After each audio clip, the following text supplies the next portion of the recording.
The Enclave did not emerge from the wastelands as a new faction, but rather as the continuation of the old order that had already consolidated its power in the United States before the bombs fell on the 23rd of October 2077. Long before the Great War, America was consumed by economic decline, social unrest, and the escalating pressures of the resource wars, oil and food shortages, the mounting conflict with China, and a political system that had become increasingly authoritarian, set the stage for the rise of a shadow government, one that did not view survival as something meant for every citizen, but, instead, as a right reserved for the chosen few. Out of this environment grew the network of military leaders, politicians, scientists, and corporate magnates, who would eventually call themselves the Enclave.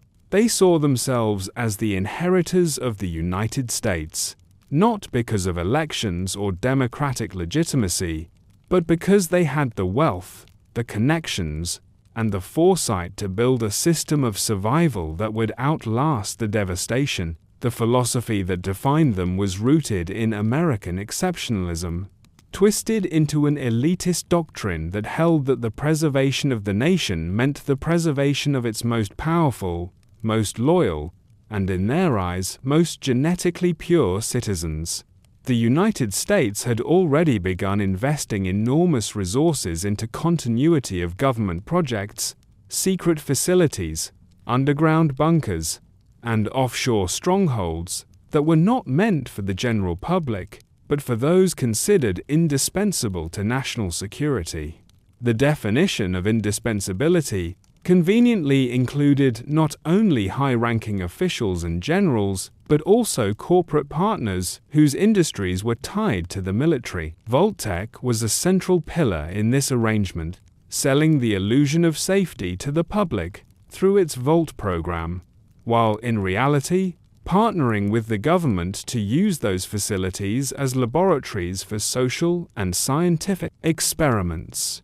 While ordinary citizens believed the vaults were their ticket to survival, the true beneficiaries were the policymakers and corporate executives who had designed the system to favor themselves. WestTech, operating under government contracts, advanced research into the forced evolutionary virus, a bioweapon whose potential to alter human genetics would later become one of the cornerstones of Enclave ideology. Poseidon Energy, one of the most influential energy corporations, provided the offshore oil rig that would become the physical heart of the Enclave after the bombs fell, a fortress built under the guise of industry, but fortified with the expectation that it could serve as a redoubt for the nation's most powerful elite. As the nation spiraled deeper into militarization during the Sino-American War, with power armor projects, energy weapon research, and massive troop mobilizations dominating the budget, the old structures of representative government faded in importance. Congress was a relic. The defense industry and the military establishment dictated the nation's direction, and it was within this structure that the Enclave's leadership class saw themselves as custodians of America's destiny. When nuclear fire consumed the planet, those continuity plans were activated, and while most of the population perished in a single morning of devastation, select groups of officials, officers, scientists, and corporate leaders made their way to secure locations such as the Poseidon oil rig, underground bunkers, and classified installations. In that moment, the distinction between the government of the United States and the network that would call itself the Enclave ceased to exist. There was no longer a president answerable to voters, no functioning Congress, no citizenry to govern. What remained was a core of survivors who considered themselves the true government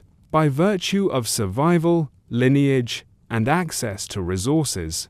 They adopted the name Enclave, a word that represented both their physical isolation from the wasteland and their ideological separation from the people who now struggled to survive in the ashes of the old world. The Enclave's claim to legitimacy was not entirely empty, for many of its members had indeed held positions of power in the old government, commanded its armies, or directed its industries, but their view of legitimacy was not rooted in service to the people.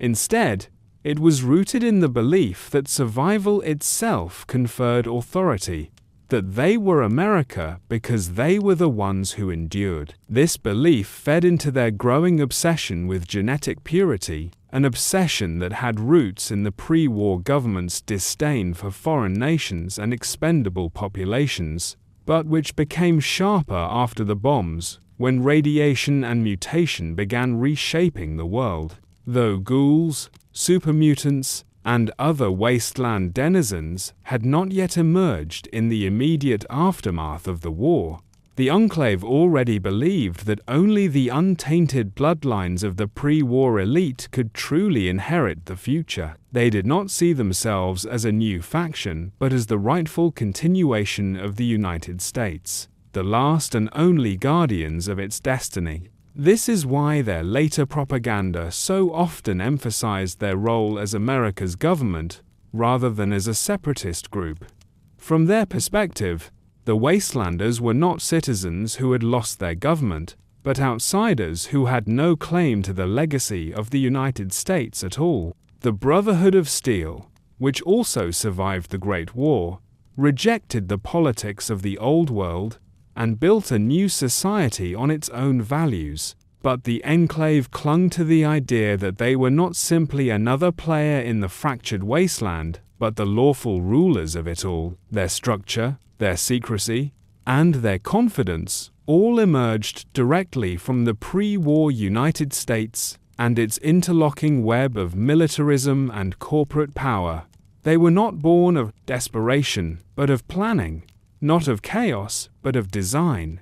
And in that sense, they were more prepared than any other faction to claim the mantle of leadership in the new world. To understand the Enclave's rise in Fallout 2, Fallout 3, Fallout 76, and its remnants in New Vegas, one must recognize that its defining characteristics, elitism, technological supremacy, authoritarian governance, and the pursuit of purity, were not inventions of the wasteland, but inheritances from the nation that died in fire. The Enclave was the shadow of the United States made flesh, a planned survival network activated at the moment of catastrophe. And though the world saw them as tyrants and oppressors, they saw themselves as saviors, the last true Americans ready to reclaim their birthright from the ruins. The story of the Enclave's birth cannot be separated from the conditions of the United States in the final decades before the Great War, for it was in this crucible of crisis that the ideology and institutions that sustained them after the bombs first took shape. By the mid-21st century, America was locked in a spiral of economic exhaustion and political extremism, fueled by the depletion of natural resources, an ongoing Cold War with the People's Republic of China, and a society that increasingly relied on authoritarian control to maintain order. The resource wars, which began in the 2050 seconds, were the clearest symptom of this decline, with oil shortages leading to international conflicts that spread across the globe. In the Middle East, America fought bloody campaigns to seize dwindling supplies of petroleum, while at home rationing, food scarcity, and blackouts made daily life increasingly unstable. The dream of prosperity that had defined pre-war America eroded into an existence marked by fear, propaganda, and militarization. The federal government responded not with reform but with greater concentration of power, granting sweeping authority to the military and private corporations that were deemed essential to national security. Citizens were told that sacrifice was patriotic, that shortages were temporary, and that the United States would prevail. But behind the public messages, a small circle of insiders understood that the system was collapsing. It was this knowledge that drove the continuity of government projects that would ultimately form the backbone of the Enclave. The crisis atmosphere encouraged extraordinary measures. The Anchorage Reclamation Campaign, fought to retake Alaska from Chinese occupation, drained the nation of manpower and further tied its survival to the war economy. Power armor, energy weapons, and advanced medical research were prioritized above civilian welfare, and the companies capable of producing these tools became more important than Congress or the presidency. It was no longer unusual for executives at Poseidon Energy, Robco, General Atomics, or Voltec to sit in on strategic briefings and influence policy at the highest levels. The line between government and private industry blurred, and by the 2072, the military-industrial complex had effectively subsumed the government itself. This situation gave birth to a culture of exclusivity among the ruling class. They did not see themselves as servants of the people, but as guardians of a state that existed to ensure their dominance. As poverty spread and unrest grew, the elite grew increasingly insulated, retreating into secure compounds, traveling by protected convoys, and whispering of projects that would ensure their survival no matter how dire the crisis became. They were already beginning to think of themselves as a separate people, distinct from the citizens who filled the breadlines or protested the war effort, and it was only a small step from that mindset to the full ideology of the Enclave. At the same time, government secrecy reached unprecedented levels. The public was told little of the truth about the forced evolutionary virus, the real purpose of the vaults, or the scale of nuclear stockpiling. Instead, propaganda painted the United States as a righteous defender of liberty under siege from an inhuman foe, a narrative that justified every new restriction on freedom and every new expansion of military power. Drafts swelled the ranks of the army, media was tightly controlled, and information was treated as a weapon. Beneath this surface of patriotic messaging, the elite who would become the Enclave hardened their worldview. If the United States was to survive, it would not be through the collective will of its people, but through the preservation of a chosen minority. This was not only about survival, but about purity, a word that was whispered in government reports and corporate memos long before the wasteland spawned ghouls or supermutants. The obsession with maintaining a population free from mutation or deviation from a narrowly defined genetic ideal was born of the fear that radiation and environmental collapse would degrade humanity itself. To those who designed continuity of government protocols, the idea that every American had a right to survive was naive, even dangerous. They saw survival as a privilege to be earned by loyalty, utility, and bloodline. As the crisis deepened in the 2072, America's international standing deteriorated further. The trade wars with Europe, the escalating confrontation with China, and the loss of allies left the United States increasingly isolated. Domestically, dissent was suppressed with brutality. Protesters vanished, labor strikes were broken by force, and the growing disparity between the elite and the working classes made the official message of unity ring hollow. The ordinary citizen, struggling to survive rationing and fearing conscription, had little idea that their leaders were already preparing to abandon them. Voltec's glossy advertisements promised safety underground, but only a fraction of the population would ever be admitted, and even those vaults were never designed as havens of protection, but as laboratories for social and scientific manipulation. To the public, this was a betrayal waiting to be discovered. To the elite, it was simply policy.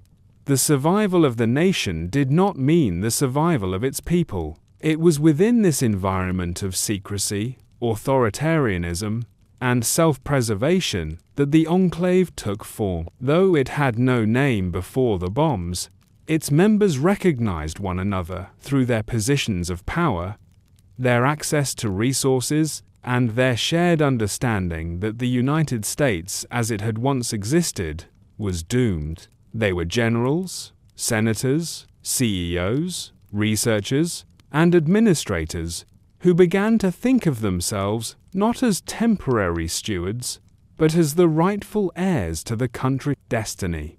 The very language of government planning documents reinforced this identity, emphasizing continuity, succession, and purity in ways that left no room for democratic participation. By the time the nuclear exchange became inevitable, the United States was already fractured into two realities: the reality of the masses, who believed they were sacrificing for victory, and the reality of the few who had already abandoned them in favor of their own survival. The crisis, therefore, did not create the Enclave in the moment of the Great War.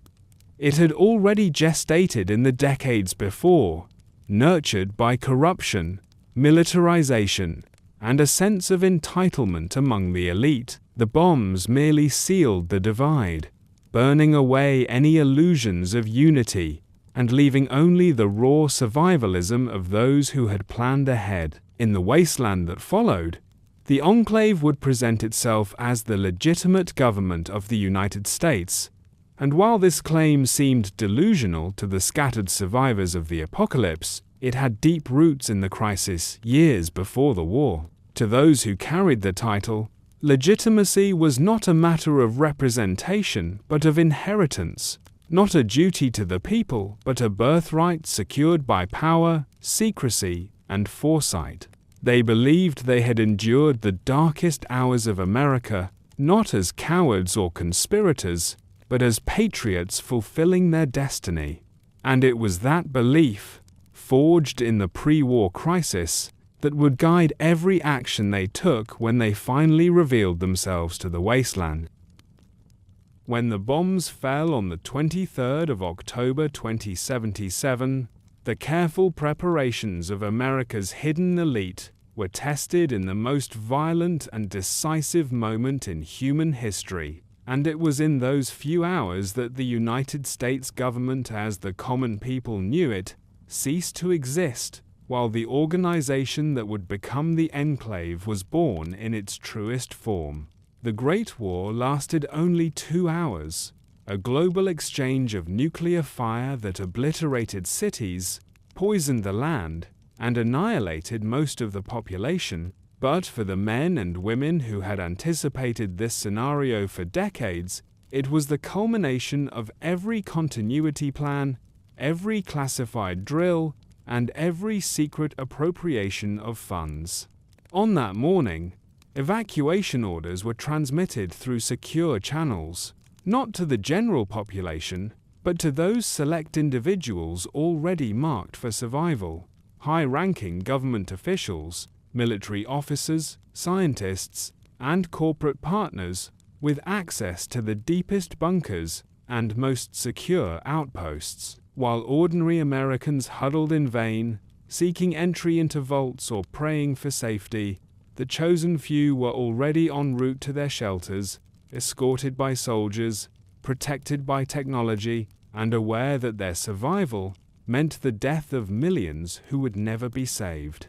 The chaotic collapse of infrastructure, the breakdown of communications, and the sheer devastation of nuclear strikes wiped out the civilian institutions of government, Congress, the judiciary, and the presidency as the public knew it, leaving only fragments of the military and industrial leadership still functioning. The survivors within this circle did not see themselves as refugees, but as inheritors of authority, and from the moment they sealed themselves in their sanctuaries, they began to think of themselves not merely as individuals who had lived through the end of the world, but as the only legitimate continuation of the United States.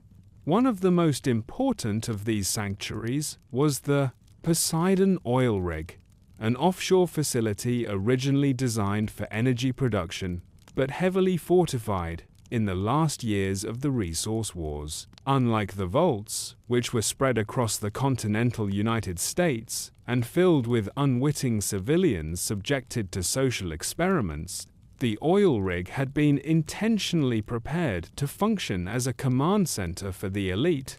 When the bomb struck, its thick armor and isolation from the mainland allowed it to weather the nuclear storm, and its vast energy reserves made it self-sustaining in ways few facilities could match. The oil rig thus became not only a refuge, but the de facto capital of the surviving government, a physical symbol of continuity amid the ruins. From there, communications were attempted with other facilities, including military bunkers, research installations, and secret bases such as those in Raven Rock and Appalachia's Whitespring complex. Some of these sites remained operational, others were lost in the chaos. But together, they formed a loose network of survivors who identified themselves as the lawful successors of the United States. The name Enclave, meaning a small group isolated within a hostile environment, was eventually adopted to describe this network, though the concept of being apart and superior had already defined their outlook long before the word became official. In the immediate aftermath, the Enclave faced the challenge of defining itself in a world where the institutions of the past had been erased. There was no functioning Congress to pass laws, no electorate to ratify decisions, and no external nation to recognize them diplomatically. Yet they continued to operate under the assumption that authority belonged to them by right, constructing a chain of command that mirrored the old structures, but with power concentrated in far fewer hands. Presidents were still appointed or acclaimed, military ranks were preserved, and bureaucratic divisions persisted, but all of these were shadows of what had once been, stripped of any pretense of accountability to a citizenry that no longer existed in their eyes. To the Enclave, the wastelanders struggling to survive in the ruins of American cities were not citizens, but squatters, contaminated remnants of a failed population, unworthy of inclusion in the nation they claimed to represent. This attitude was reinforced by the physical environment of the Great War's aftermath. Radiation, mutation, and disease spread quickly, and the survivors beyond the Enclave's walls began to bear the marks of a new and alien world. To the elite, in their bunkers, this was proof of their righteousness. They had been preserved untainted, while the masses had become corrupted, and therefore their claim to legitimacy was not only political, but biological. The shadow government that emerged from the Great War was therefore not merely a group of survivors, but an entity with a mission: to wait, to rebuild, and to reclaim the continent once conditions allowed. In practice, this meant years of isolation, research, and planning.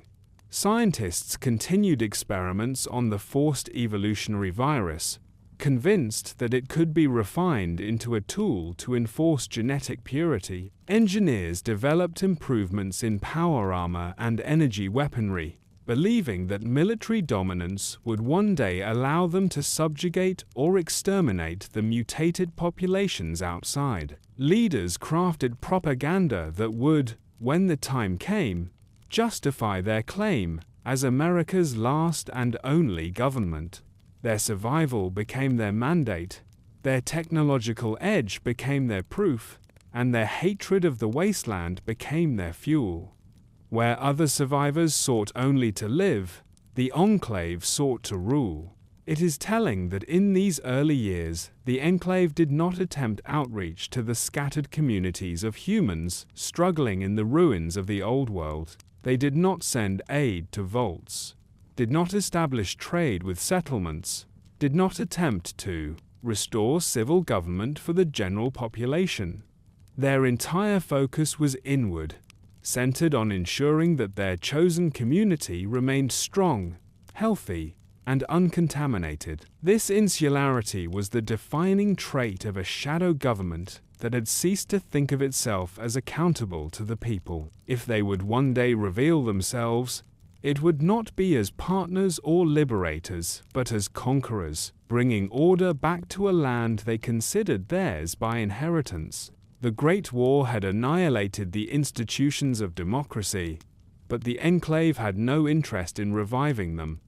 To them, democracy had always been expendable, a system for controlling the masses rather than empowering them. What mattered was continuity, and continuity meant preserving the bloodlines, knowledge, and tools of the elite.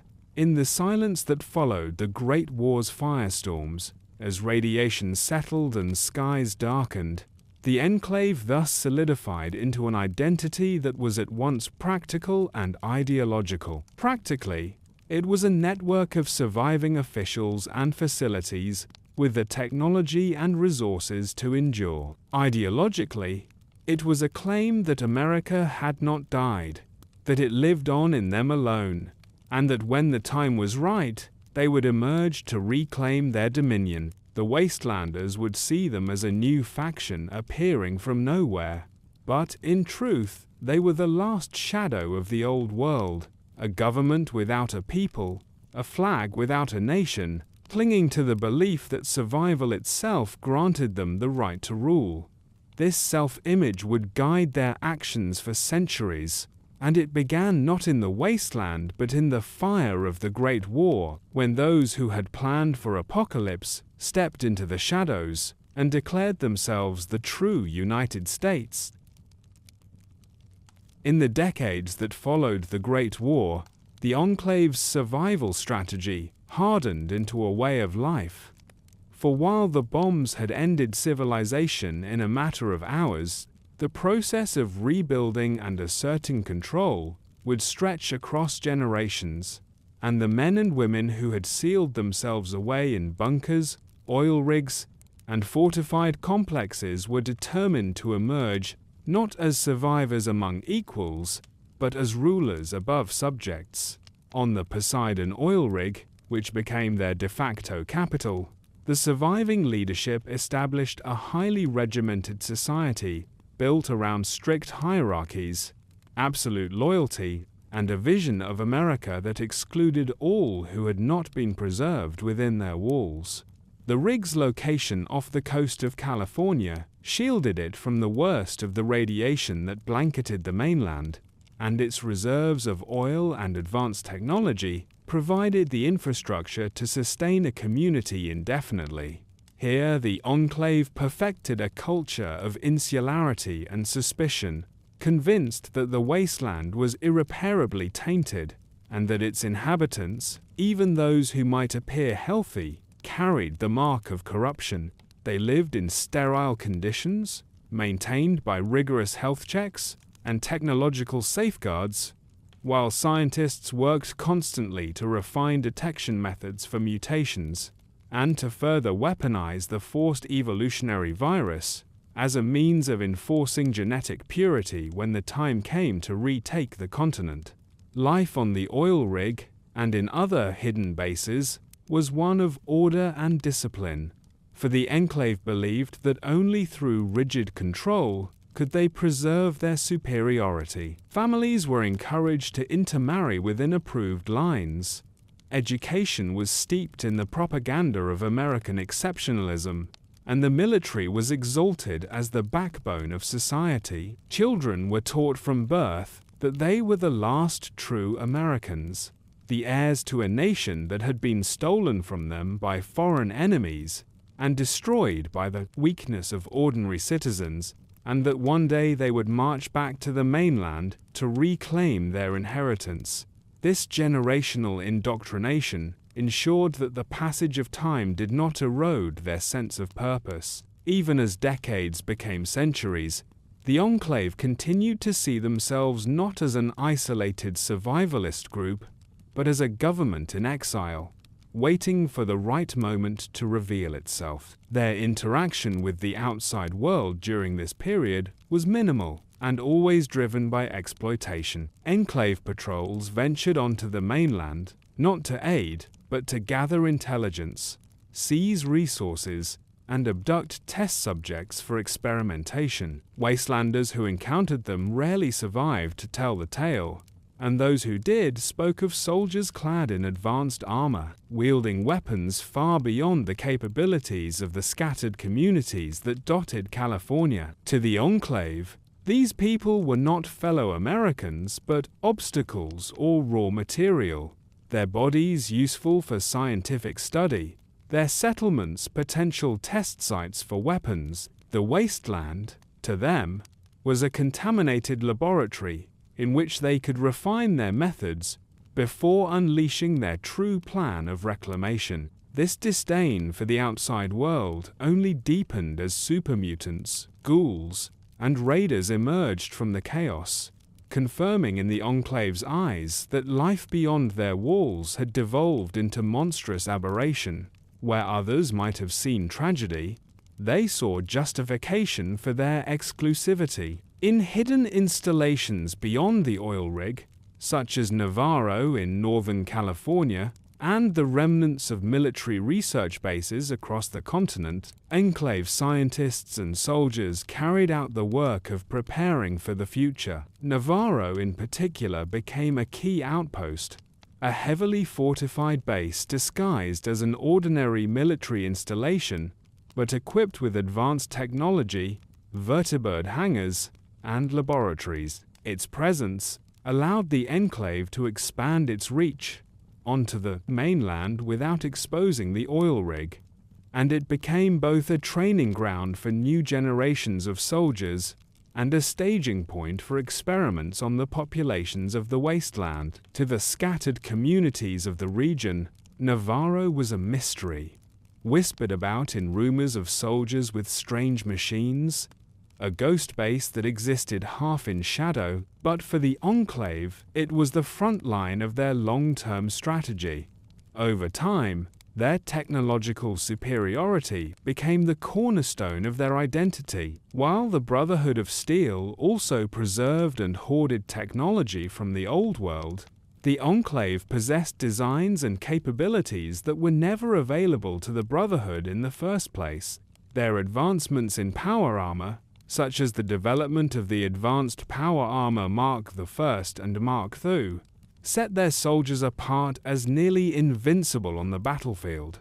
Their vertibirds gave them mobility no other faction could match, allowing them to strike and withdraw with precision. Their laboratories maintained the capacity to refine plasma weaponry, biological agents, and medical technology that placed them centuries ahead of their rivals. This edge allowed the Enclave to live with a confidence that bordered on arrogance, secure in the belief that when the time came to emerge, no force in the wasteland could stand against them. Yet life after the bombs was not without its challenges. Isolation bred paranoia, and the leadership of the Enclave often struggled to maintain unity among its ranks. Presidents came and went, some through succession, others through intrigue or force, and the balance between the civilian and military branches of the government remained a constant source of tension. On the oil rig, debates raged over whether the time was right to reclaim the mainland, with more cautious voices urging patience while hawkish leaders demanded action. In Navarro, field commanders clashed with scientists over the ethics and practicality of experiments on wastelanders, though in the end, the ideology of purity always prevailed.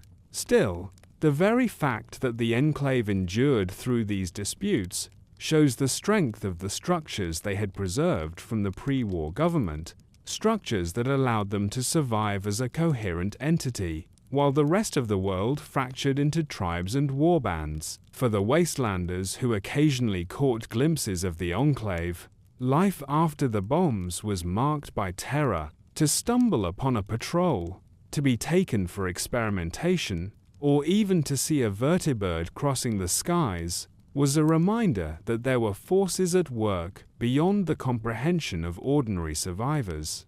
The Enclave never sought to reveal itself openly, but the stories that trickled through settlements gave them the aura of a hidden empire, a presence both feared and disbelieved. Some dismissed the tales as legends, but others knew that there was truth in them, and that somewhere beyond the horizon, an organization still watched, waiting for its chance to reclaim what it believed was rightfully its own. Thus, in the long decades after the Great War, the Enclave lived in the paradox of being both absent and present, hidden from the daily struggles of the wasteland, yet shaping its destiny from the shadows. They had the technology, the ideology, and the infrastructure to endure when so many others had perished, and they carried within themselves a certainty that they were not simply surviving, but preparing. For them, life after the bombs was not a tragedy to be mourned, but a proving ground, a dark interlude before the dawn of their return. To the world outside they were invisible, but within their strongholds they were already writing the future, convinced that the day would come when the last government of the United States would rise from exile and take back the continent by force. The structure of the Enclave was as rigid and deliberate as the steel walls of the bunkers that housed it, for in their minds survival alone was insufficient without order, and order could only be maintained through the careful preservation of hierarchy, ritual, and control. Unlike the fractured societies of the wasteland, where power was often seized through brute force or inherited by chance, the Enclave prided itself on a chain of command that echoed the United States government of the Old World, though stripped of any pretense of democracy or accountability. At the top stood the president, a figure who in theory held the executive authority of the pre-war office, but in practice wielded a kind of absolute power that no pre-war president had ever commanded. These leaders were often drawn from the political or military elite of the old United States, chosen not by voters, but by the consensus of surviving officials and, as generations passed, by the indoctrinated descendants of those survivors. The presidency of the Enclave was less a political role than a throne, for while ceremonies of legitimacy were maintained, the officeholder's will was effectively law, reinforced by both the loyalty of the military and the unshakable ideology of the citizenry. Beneath the president, the Enclave maintained a cabinet and a network of bureaucratic divisions that imitated the structure of the old federal government, but functioned with far greater authoritarian efficiency.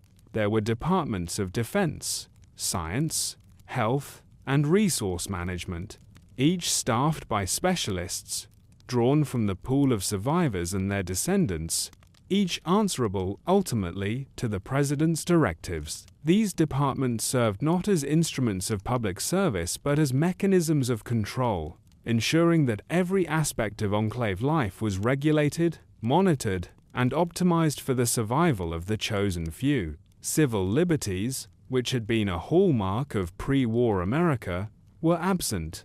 In their place was the principle of obedience, the belief that the survival of the true nation required unquestioning loyalty to authority. Propaganda reinforced this at every level, from education to entertainment, with children raised to believe that the Enclave was not only the last hope of America, but that any deviation from its rules was tantamount to treason. The military formed the spine of this structure, for the Enclave understood that their survival and eventual reclamation of the mainland would depend not merely on ideology, but on force. Soldiers of the Enclave were among the most disciplined and best-equipped warriors in the post-apocalyptic world. Trained from youth in both loyalty and combat, their power armor set them apart as walking fortresses. Their energy weapons reduced opponents to ash, and their air superiority through vertibirds allowed them to strike from the skies. The chain of command within the military mirrored that of the old United States Armed Forces, with ranks and protocols carefully preserved, but its culture was steeped in the doctrine of purity and conquest. Officers were not merely commanders, but priests of ideology, ensuring that their troops understood that every mission, every patrol, every battle was part of the sacred task of reclaiming America. The scientific division was equally central to the Enclave structure, for their ideology of purity required constant technological reinforcement. Scientists were revered almost as highly as soldiers, their laboratories serving as temples of knowledge where the old world's secrets were not only preserved but expanded upon. They were tasked with refining the forced evolutionary virus into a weapon of mass purification, developing new generations of power armor, creating advanced medical treatments to ensure the health of the population, and designing detection systems to root out even the slightest mutation. Their work was shrouded in secrecy, with experiments conducted on captured wastelanders, ghouls, and supermutants. Ethical concerns were non-existent, for the Enclave saw their research as a holy duty, a necessary cruelty in service of a greater goal. Within this structure, the line between science and governance blurred, as the findings of the laboratories often dictated policy and strategy. At the social level, the Enclave maintained a rigid caste-like system in which the distinction between citizen and outsider was absolute. Citizens of the Enclave were those born within the community, descendants of the original pre-war elite, indoctrinated from birth in the values of purity and loyalty. Outsiders were universally regarded as impure, even if they appeared physically unmutated, and were denied any claim to citizenship or rights. Within the community itself, life was tightly controlled, with marriages often arranged to preserve genetic lines, education designed to suppress dissenting thought, and careers assigned according to aptitude and the needs of the state. The very idea of personal freedom was subordinated to the survival of the group, and this was accepted not as oppression, but as destiny, for the propaganda of the Enclave convinced its people that they were chosen to bear the weight of America's future. This structure extended outward into the clandestine bases such as Navarro, where the Enclave maintained a visible presence on the mainland. Navarro's command hierarchy mirrored that of the Oil Rig, with a base commander exercising authority under the president and coordinating the activities of soldiers, scientists, and engineers stationed there. The base itself was designed as a microcosm of the Enclave, a community of loyal citizens, laboratories for research, hangars for vertibirds, and barracks for soldiers, all operating in harmony under strict discipline. Navarro served as both a training ground for young recruits and a testing ground for policies and technologies that would one day be applied on a larger scale. Through such bases, the Enclave extended its influence without revealing the full extent of its power, projecting strength into the wasteland while maintaining the secrecy of its true heart. What made this structure so formidable was its balance between continuity and innovation. The Enclave consciously preserved the forms of the old United States government, using titles, rituals, and symbols that evoked a sense of legitimacy, but within those forms it concentrated power to a degree the old republic had never known.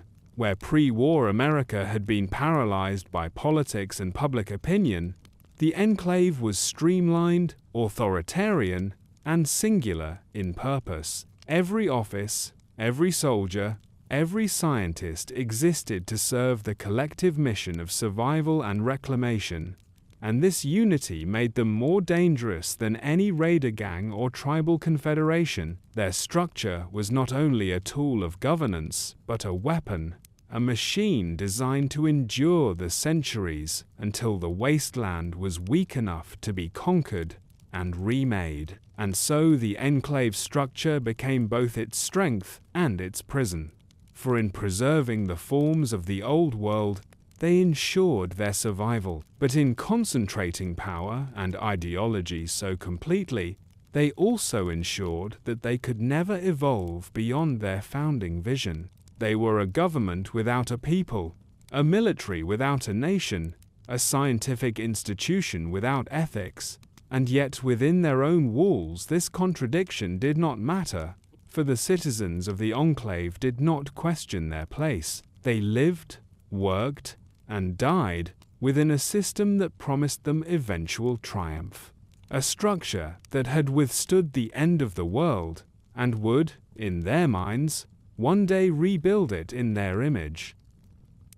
The Enclave's technology was the foundation of its power, the pillar that elevated it above the scattered tribes and settlements of the wasteland and gave weight to its claim of being the true successor of the United States. For while other factions scoured ruins in hopes of salvaging scraps of pre-war machinery, the Enclave possessed entire arsenals of advanced equipment, intact laboratories, and the institutional knowledge to refine and surpass what had come before. Chief among their technological advantages was power armor, the most iconic symbol of military might in the post-nuclear world. While the Brotherhood of Steel jealously hoarded and maintained suits of the T-45 and T-51 models, the Enclave perfected new generations that made their soldiers into living fortresses with the advanced power armor, Mark I and Mark II, representing the pinnacle of pre-war design, refined by decades of post-war innovation. These suits did not merely protect against bullets and blades, but rendered the user nearly invulnerable to radiation and small arms. Equipped with integrated systems that enhanced strength, stamina, and environmental adaptability, to wastelanders who caught sight of them, Enclave soldiers seemed less like men and more like machines of war, embodiments of a technology so far beyond their comprehension that resistance appeared futile. Beyond power armor, the Enclave's arsenal of weapons dwarfed anything in the hands of other factions. Plasma rifles, laser pistols, and pulse weaponry gave them the ability to disintegrate, incinerate, or disable enemies with precision, and their scientists continually improved upon these designs to ensure their forces remained ahead of every potential opponent. The development of the plasma rifle into a more stable and devastating battlefield weapon was one of their early triumphs, and the refinement of pulse technology allowed them to combat even the Brotherhood's power-armored knights with brutal efficiency. Vertibirds, perhaps their most revolutionary innovation, gave the Enclave complete mobility in a world where most factions struggled to maintain ground vehicles, let alone aircraft. These vertical takeoff and landing craft allowed them to deploy soldiers and supplies across vast distances, conduct reconnaissance with impunity, and strike suddenly at settlements or targets before vanishing back into the skies. To those in the wasteland who saw them pass overhead, the vertibird was a reminder that some remnant of the old world still commanded the skies, untouchable and terrifying. Equally important were the Enclave's scientific tools, particularly their control over the forced evolutionary virus. Originally a pre-war experiment intended to create super soldiers, the virus had spread chaos across the wasteland by producing mutants of varying strength and intelligence, but the Enclave viewed it not as a failure but as raw material. Within their laboratories, they dissected its properties, experimented with refining its strains, and sought to weaponize it not for random mutation but for precise control. The goal was nothing less than the ability to shape humanity at will, to purge unwanted traits, and impose a standard of genetic purity that aligned with their ideology. This research was brutal and inhumane, carried out on unwilling subjects captured from the wasteland, but the Enclave had long since abandoned any pretense of morality when it came to outsiders. In their eyes, the mutants, ghouls, and irradiated survivors were already lost, and their suffering in the laboratory was a small price for the eventual rebirth of a pure America. Their technological reach extended into medicine as well, ensuring that their own citizens remained untainted and long-lived.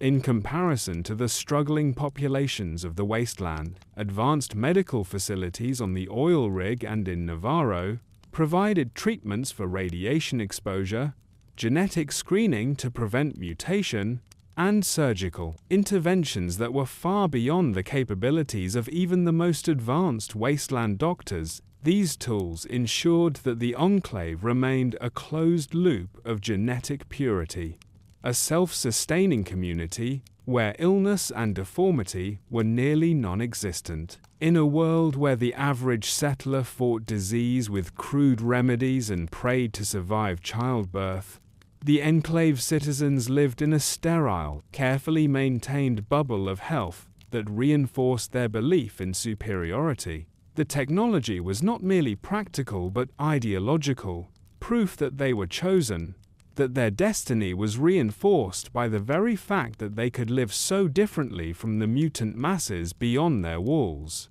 Communication technology was another arena in which the Enclave excelled, maintaining networks of encrypted signals and long-range transmission systems that allowed them to coordinate across vast distances in ways no wasteland faction could hope to match. Where raiders relied on word of mouth and the Brotherhood depended on scouts to relay information, the Enclave could issue orders from the Oil Rig to Navarro, or to patrols deep in the wasteland with precision. This ability gave them an operational cohesion that magnified their military advantage, enabling simultaneous strikes, covert operations, and intelligence gathering on a scale that seemed almost supernatural to those who only glimpsed the results.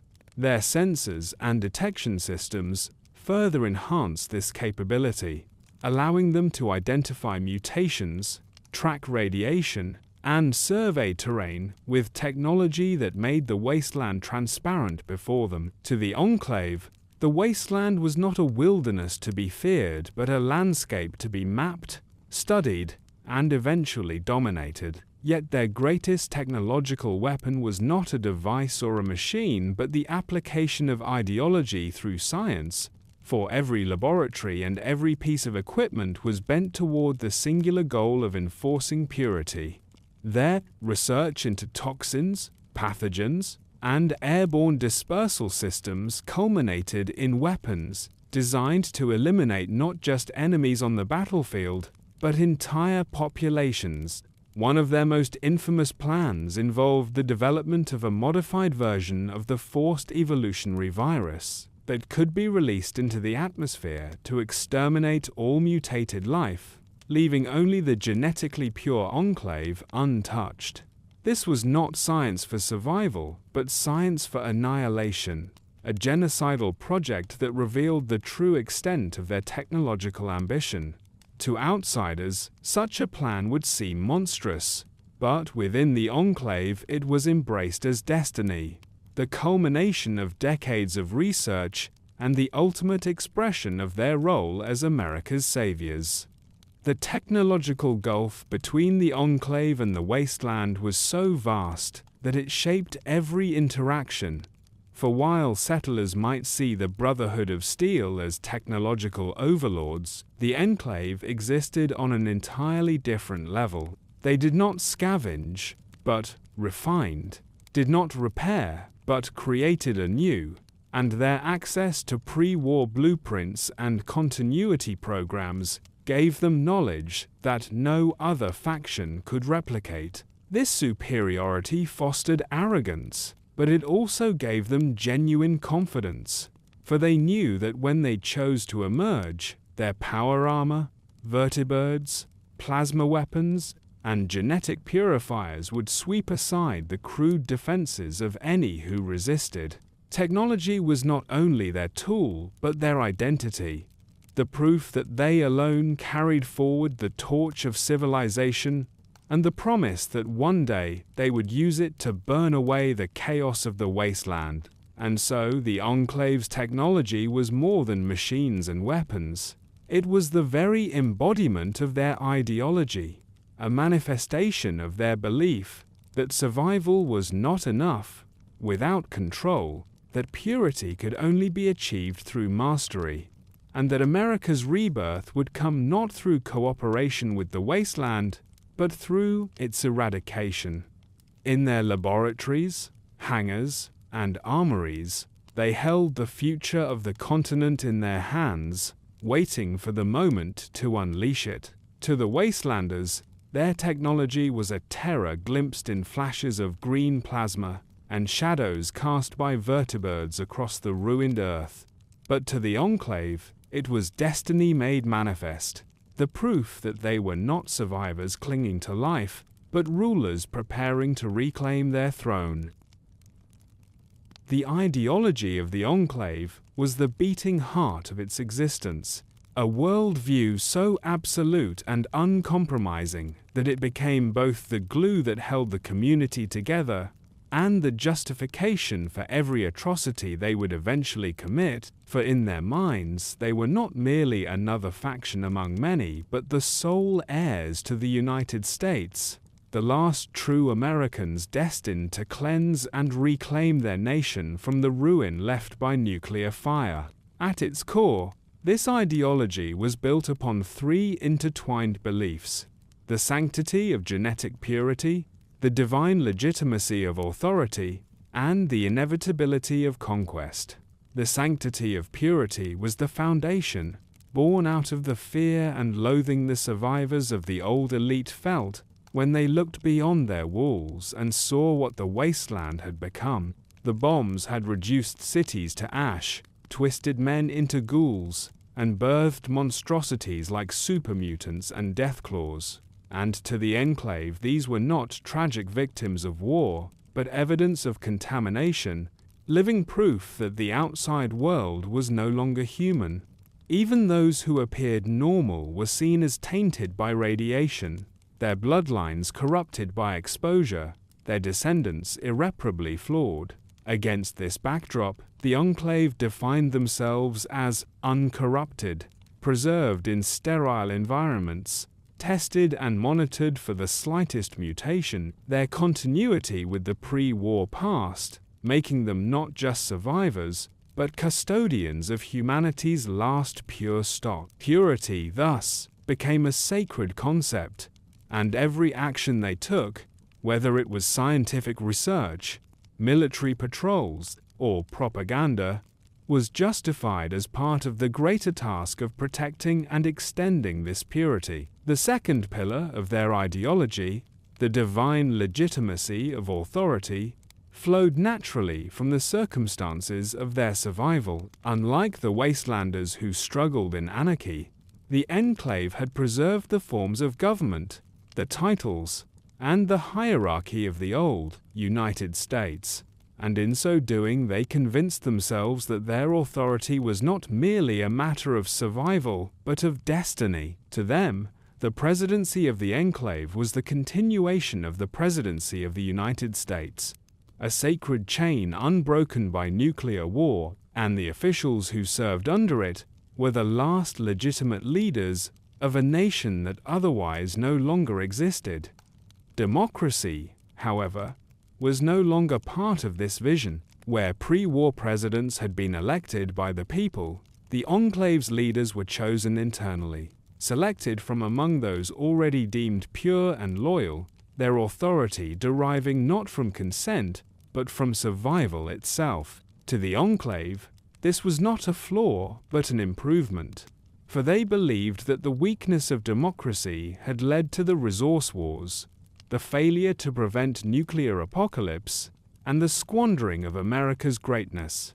In their ideology, the people had betrayed themselves through weakness and indecision, and the elites who had survived were justified in ruling without them. Authority became not a contract with citizens, but a birthright, and to challenge it was to challenge the very existence of America. The final pillar, inevitability of conquest, was what transformed their insularity into aggression. For while the Enclave could have remained a cloistered remnant hidden in the ruins of history, they instead cultivated the certainty that they were destined to emerge and reclaim the continent. Every child raised within the Enclave was taught that the wasteland was a temporary aberration, a disease that had infected the body of America, and that one day it would be purged. Their soldiers trained not merely for defense, but for the eventual campaigns of extermination that would sweep aside the mutants, raiders, and mongrel survivors who infested the land. Their scientists worked tirelessly to create weapons capable of eradicating mutation on a massive scale, while their politicians and propagandists refined the rhetoric that would frame this conquest as liberation, a return to rightful order. This belief in inevitability was both a motivator and a source of arrogance, for it convinced the Enclave that time itself was on their side, that no matter how long it took, the wasteland would one day kneel before them or be destroyed. The ideology of the Enclave was reinforced constantly within their society, woven into the fabric of daily life, until it became indistinguishable from reality itself. Education was steeped in propaganda, teaching children that they were the descendants of heroes, and that their mission was ordained by history. History itself was rewritten to support this vision,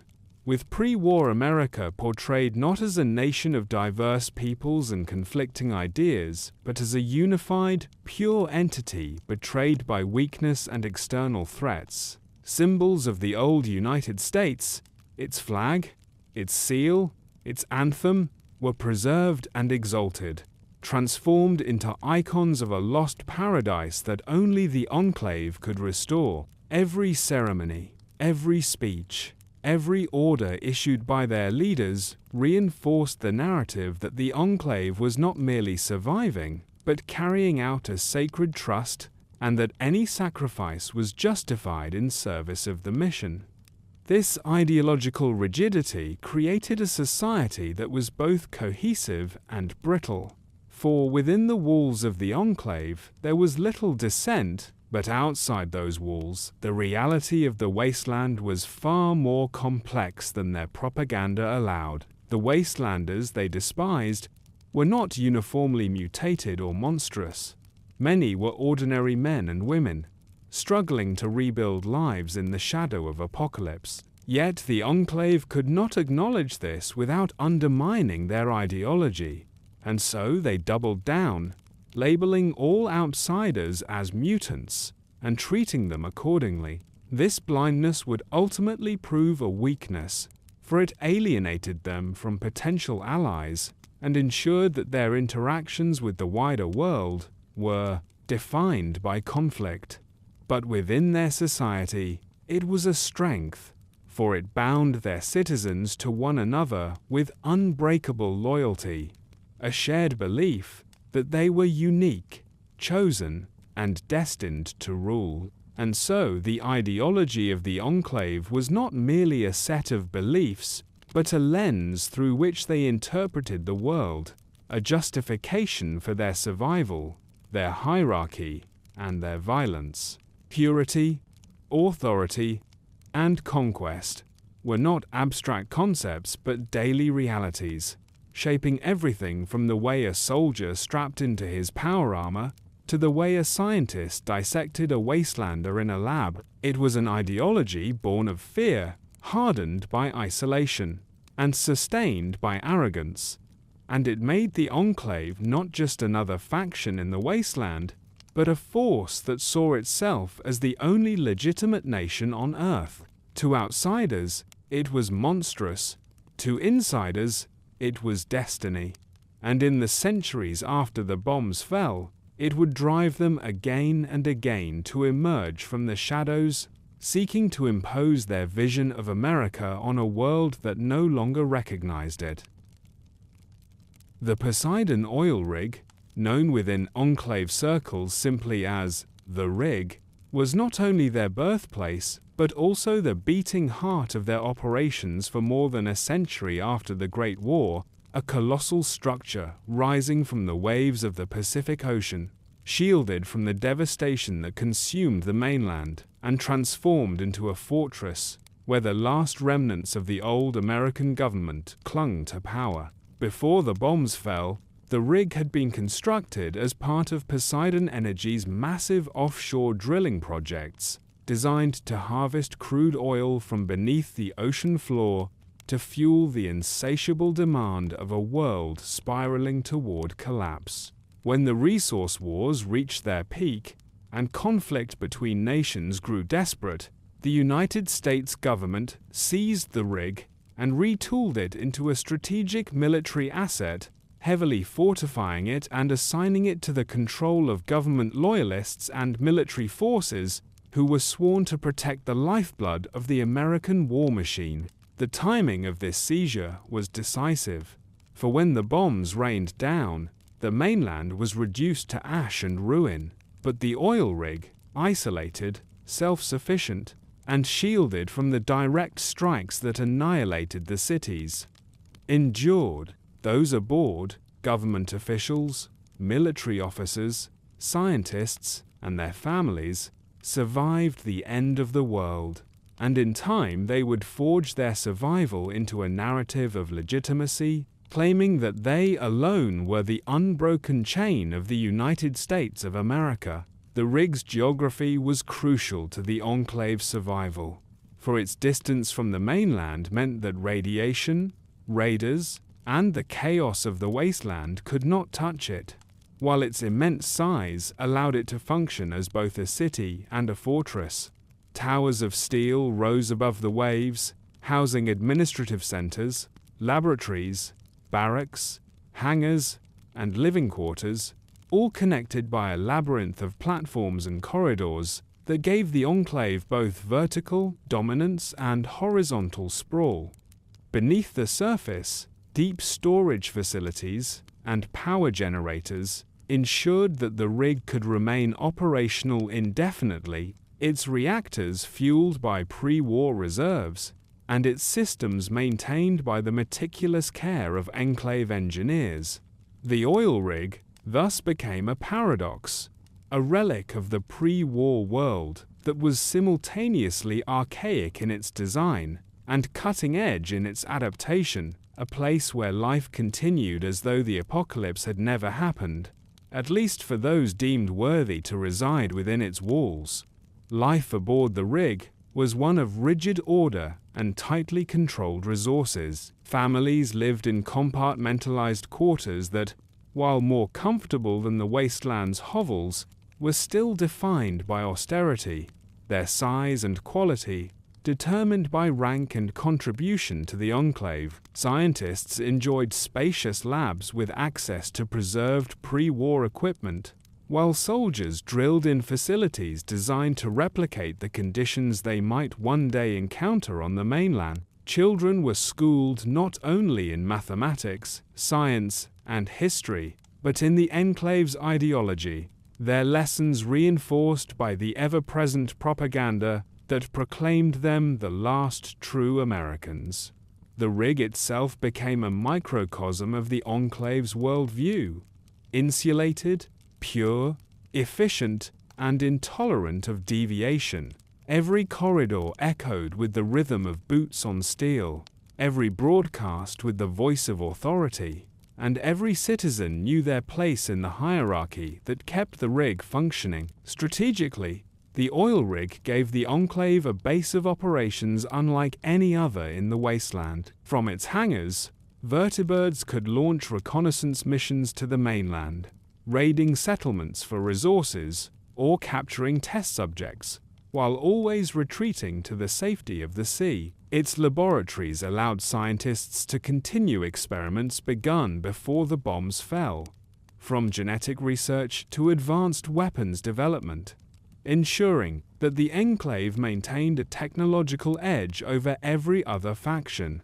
Its communication systems enabled coordination with outposts like Navarro, extending the Enclave's influence while preserving the secrecy of their true headquarters. Most importantly, the rig was impregnable by wasteland standards. No raider gang, no mutant horde, and no emerging faction possessed the means to threaten it. To the Enclave, it was the ultimate symbol of their superiority, proof that while the world had burned, they had endured untouched, shielded by the foresight and authority of the pre-war state. Yet this fortress of steel and oil was not without its vulnerabilities, for while the Enclave believed themselves invincible, their isolation bred arrogance and blindness.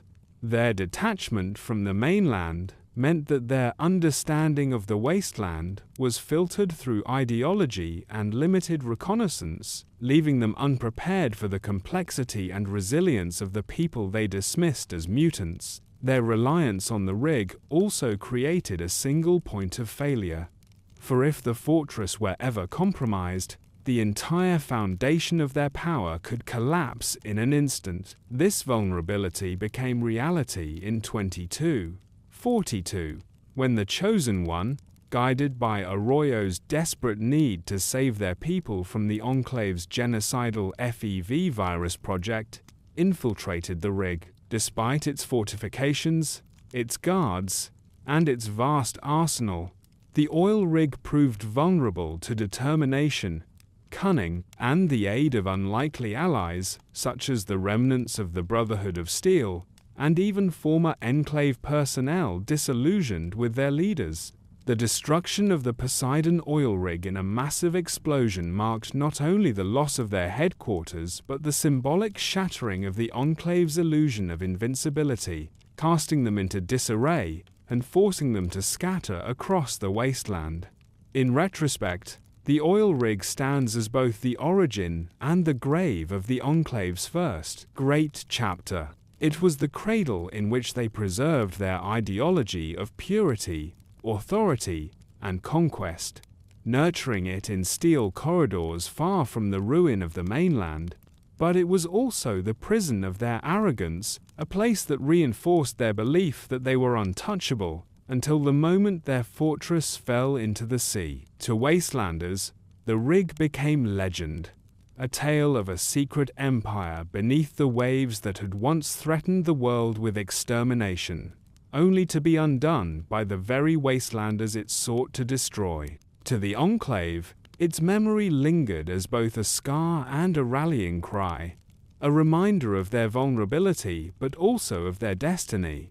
For though the rig was lost, the ideology it sustained survived, carried inland to places like Navarro, Raven Rock, and beyond. The Poseidon oil rig was thus more than a base. It was the embodiment of the Enclave itself, enduring, arrogant, and ultimately doomed by the very isolation that had once kept it safe. The Enclave's relationship with the wasteland was defined by a combination of fear, disdain, and opportunism, for while they saw themselves as the last true Americans, the wasteland itself was, in their eyes, a corrupted landscape, filled with abominations that had no claim to the nation they sought to restore. Yet it was also the field upon which their destiny would eventually be enacted, a laboratory for their experiments, a resource for their ambitions, and ultimately the territory they intended to conquer and cleanse. From the earliest days after the Great War, when scouts ventured from the Poseidon oil rig to observe the mainland, the wasteland was catalogued not as a place to be nurtured, but as a diseased environment to be studied and controlled. Settlements that managed to form from the remnants of humanity were not viewed as communities of survivors, but as infestations of impure bloodlines, their inhabitants lumped together with ghouls, supermutants, raiders, and beasts under the label of mutant. This ideological flattening allowed the Enclave to justify any action they took against outsiders, for if all were already tainted, then there was no moral distinction between eradicating a ghoul colony or exterminating an unmutated farming town. To the wastelanders who occasionally encountered them, the Enclave appeared as a faceless terror, soldiers in black power armor emerging from vertibirds to kill, capture, or destroy before disappearing back into the skies, leaving behind only fear and rumor. Yet, despite their contempt, the Enclave did not completely ignore the wasteland, for their long-term plans required intelligence, resources, and test subjects, and these could only be acquired through contact with the world beyond their walls. Patrols into California, and later across the continental United States, were conducted under strict orders, gathering information on settlements, identifying potential threats, and capturing individuals for experimentation. Navarro, the mainland base that served as their most important outpost, was central to this effort, functioning both as a hub for reconnaissance and as a staging ground for interactions with the outside world. From there, soldiers disguised as ordinary wastelanders occasionally moved among settlements to gather information, though more often the Enclave's presence was felt through raids, abductions, or sudden military strikes. Wastelanders unlucky enough to be taken were brought into laboratories where scientists probed their genetic makeup, exposed them to strains of the forced evolutionary virus, or tested new biological weapons upon them, their fates never to be known by the communities they left behind. To the Enclave, these individuals were not people, but data points, living material upon which the future of humanity would be built. The Enclave's interaction with supermutants and ghouls was even more hostile. For these groups, represented in their ideology, the ultimate symbols of mutation and corruption. Supermutants, created by the uncontrolled spread of the forced evolutionary virus, were studied obsessively by Enclave scientists, who sought to unlock the secrets of their strength and endurance, while simultaneously dismissing them as irredeemable monsters destined for extermination. Ghouls, whose existence undermined the Enclave's rigid definition of humanity by surviving for centuries despite grotesque mutations, were despised as mockeries of life, abominations who had cheated death at the cost of their humanity.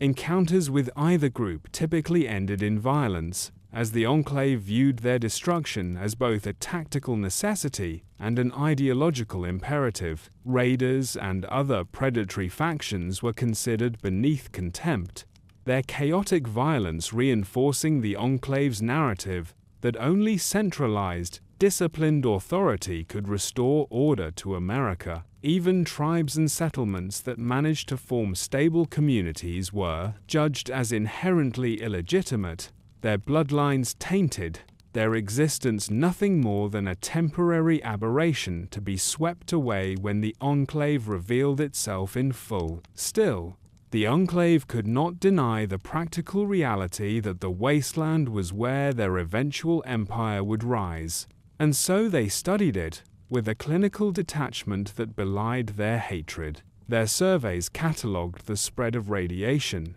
the distribution of resources, the locations of vaults and military facilities, and the growth of settlements, all in preparation for the day when their conquest would begin. They understood that the wasteland, for all its corruption, was rich with salvageable technology and exploitable populations, and their ideology allowed them to see this not as contradiction, but as providence. The mutants existed so that they could be studied, the settlements existed so that they could be conquered, and the wasteland existed so that it could be purified. This mindset allowed the Enclave to maintain its insularity while still preparing for expansion, balancing their hatred of the outside world with the recognition that their destiny lay in mastering it. From the perspective of wastelanders, the Enclave remained a half-mythical presence, a specter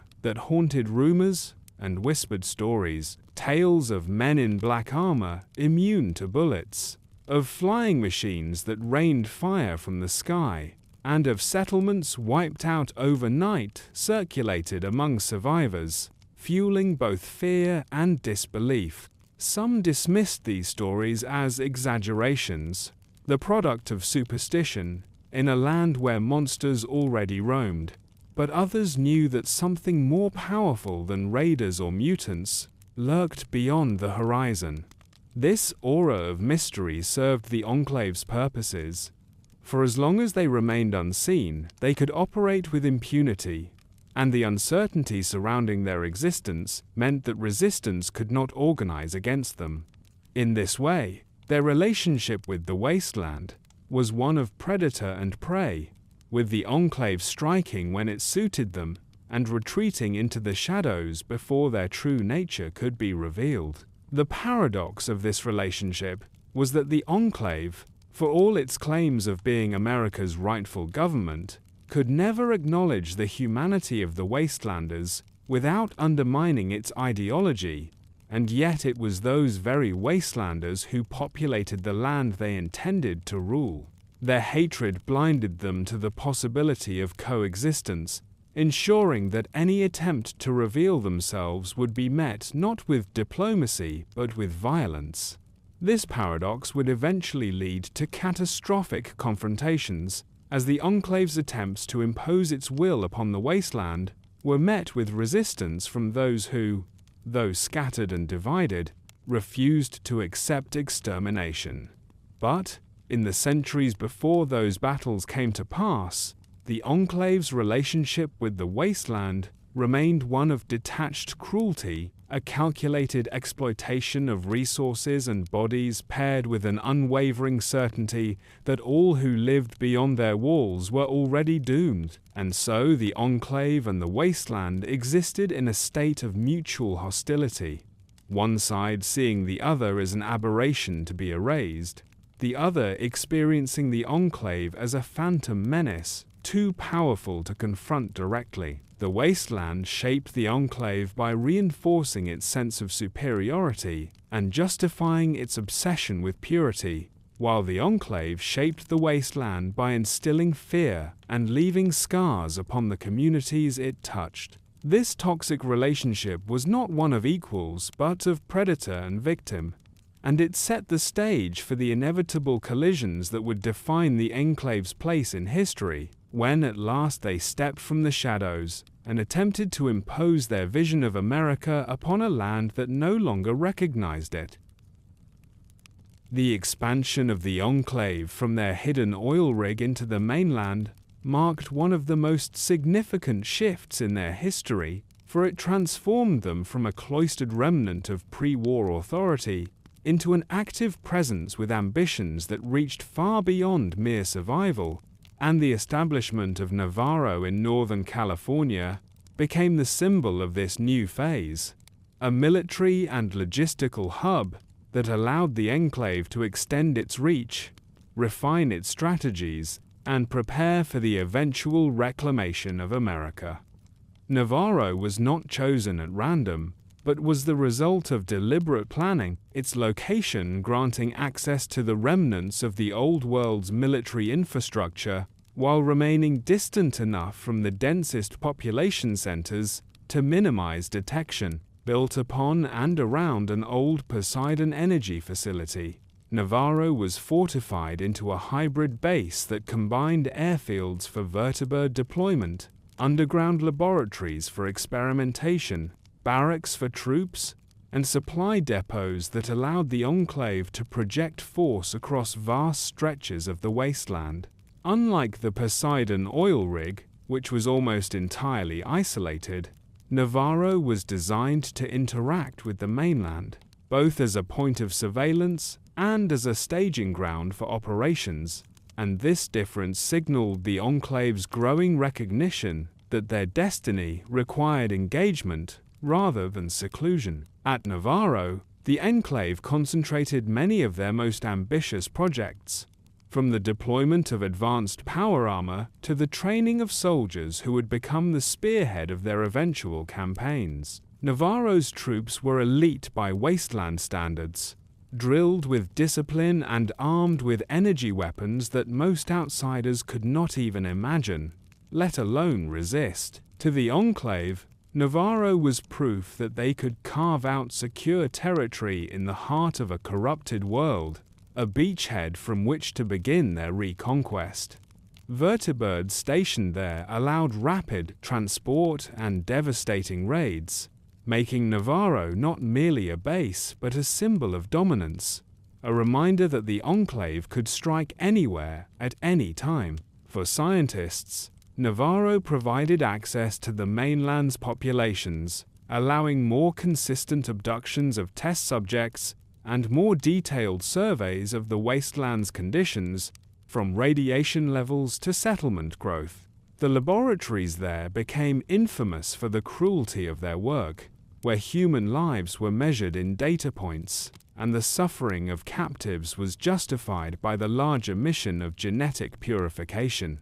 The base also served as a testing ground for Enclave strategies of infiltration and manipulation. Though the Enclave as a whole despised wastelanders, some personnel at Navarro experimented with limited contact, disguising themselves as mechanics, traders, or mercenaries in order to move among settlements undetected. While the leadership never intended these interactions to become genuine coexistence, they demonstrated the Enclave's recognition that information and subtlety could be as valuable as brute force.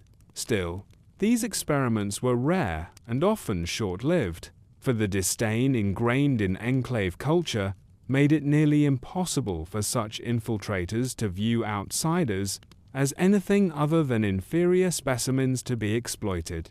The dominant mode of interaction remained violent raids and abductions, and so Navarro's reputation in the wasteland was that of a shadowed fortress, whispered about but rarely approached, a place from which no prisoner returned.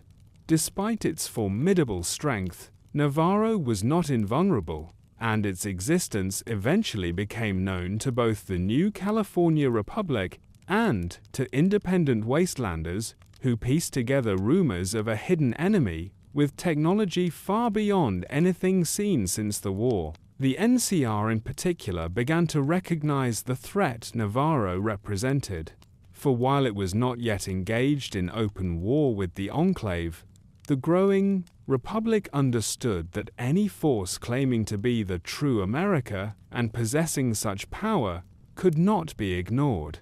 Navarro thus became both an asset and a liability for the Enclave, an essential hub for their expansion, but also a point of vulnerability, a place that tied them more directly to the wasteland they despised. The secrecy that had long shielded them was compromised by their very act of expansion, for in seeking to reclaim the mainland, they exposed themselves to the scrutiny and resistance of those who already lived there. Navarro's significance extended beyond its military and scientific functions, however, for it represented a psychological shift within the Enclave itself.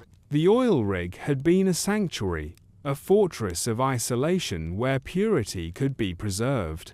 But Navarro was a bridge into the contaminated world, a declaration that the Enclave's destiny could not be fulfilled in hiding. This shift emboldened the leadership, reinforcing the belief that the time was approaching when they would no longer need to linger in the shadows. Navarro was thus both a tool and a symbol, embodying the transition from a hidden remnant to a would-be empire, from survival to conquest. For those within the Enclave, it was a source of pride, proof that their ideology of purity and authority could manifest in physical dominance. For those outside, it was a looming threat, a reminder that the wasteland's fractured communities might one day face an enemy more organized, more advanced, and more ruthless than any raider, horde, or mutant warband. The establishment of Navarro also set the stage for the eventual confrontations that would define the Enclave's history, for it tethered them to the world they despised and brought them into inevitable conflict with the factions and individuals who were shaping the post-war order. In Navarro's hangars, vertibirds prepared for missions that would spread fear across California. In its laboratories, scientists refined the genocidal schemes that would later define the Enclave's legacy. In its barracks, soldiers were drilled not merely for defense, but for the campaigns of extermination that their leaders promised lay ahead. Navarro was the future of the Enclave made flesh, and it embodied both their ambition and their hubris. In its rise was the promise of power. In its fall would be the seeds of their undoing, for by stepping onto the mainland, the Enclave ensured that their existence would no longer be a rumor whispered among wastelanders, but a reality that demanded confrontation. The fall of the Poseidon oil rig was one of the most dramatic and consequential moments in the entire history of the Enclave, for it was not merely the destruction of a base, but the shattering of their illusion of invincibility, the obliteration of their primary stronghold, and the first time that wastelanders, whom they had long dismissed as inferior mutants, proved capable of toppling what the Enclave considered the last true bastion of the United States.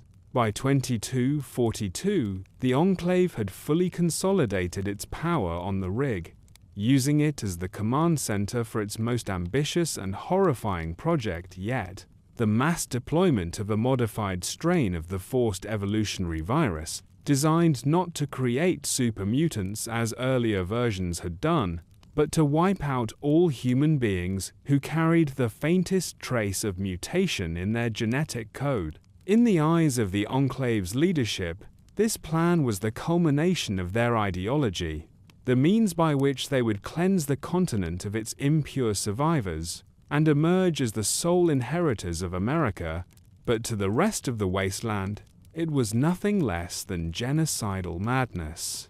Entire populations were to be annihilated, settlements erased, bloodlines extinguished in the name of purity, and the fact that the Enclave saw this as a righteous act only underscored the danger they posed.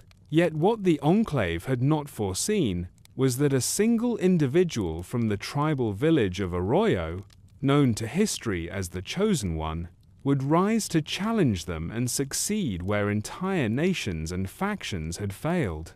The Enclave's plan revolved around the use of captured wastelanders as test subjects and as future casualties of their virus, and in pursuing this scheme they made the critical mistake of abducting large numbers of Arroyo's people, thereby provoking the Chosen One into direct opposition. Guided by the wisdom of the village elder, aided by companions gathered along their journey, and armed with the knowledge and determination of one raised in the unforgiving wasteland, the Chosen One pieced together the truth of the Enclave's plot and set out on a mission that would lead directly to the heart of the oil rig itself. The infiltration of the rig was a feat that revealed both the brilliance and the overconfidence of the Enclave. Brilliant, in that the rig was fortified with layers of security, elite guards clad in advanced power armor, vertibird patrols, and sealed laboratories.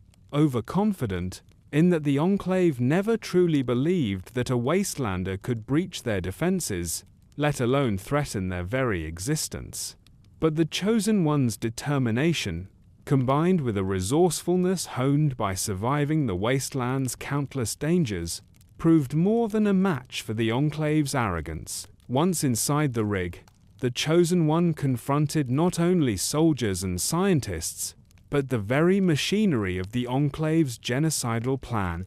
Laboratories were discovered where captives were experimented upon, Terminals revealed chilling logs of the virus project, and propaganda broadcasts reinforced the self-righteousness with which the Enclave cloaked its atrocities.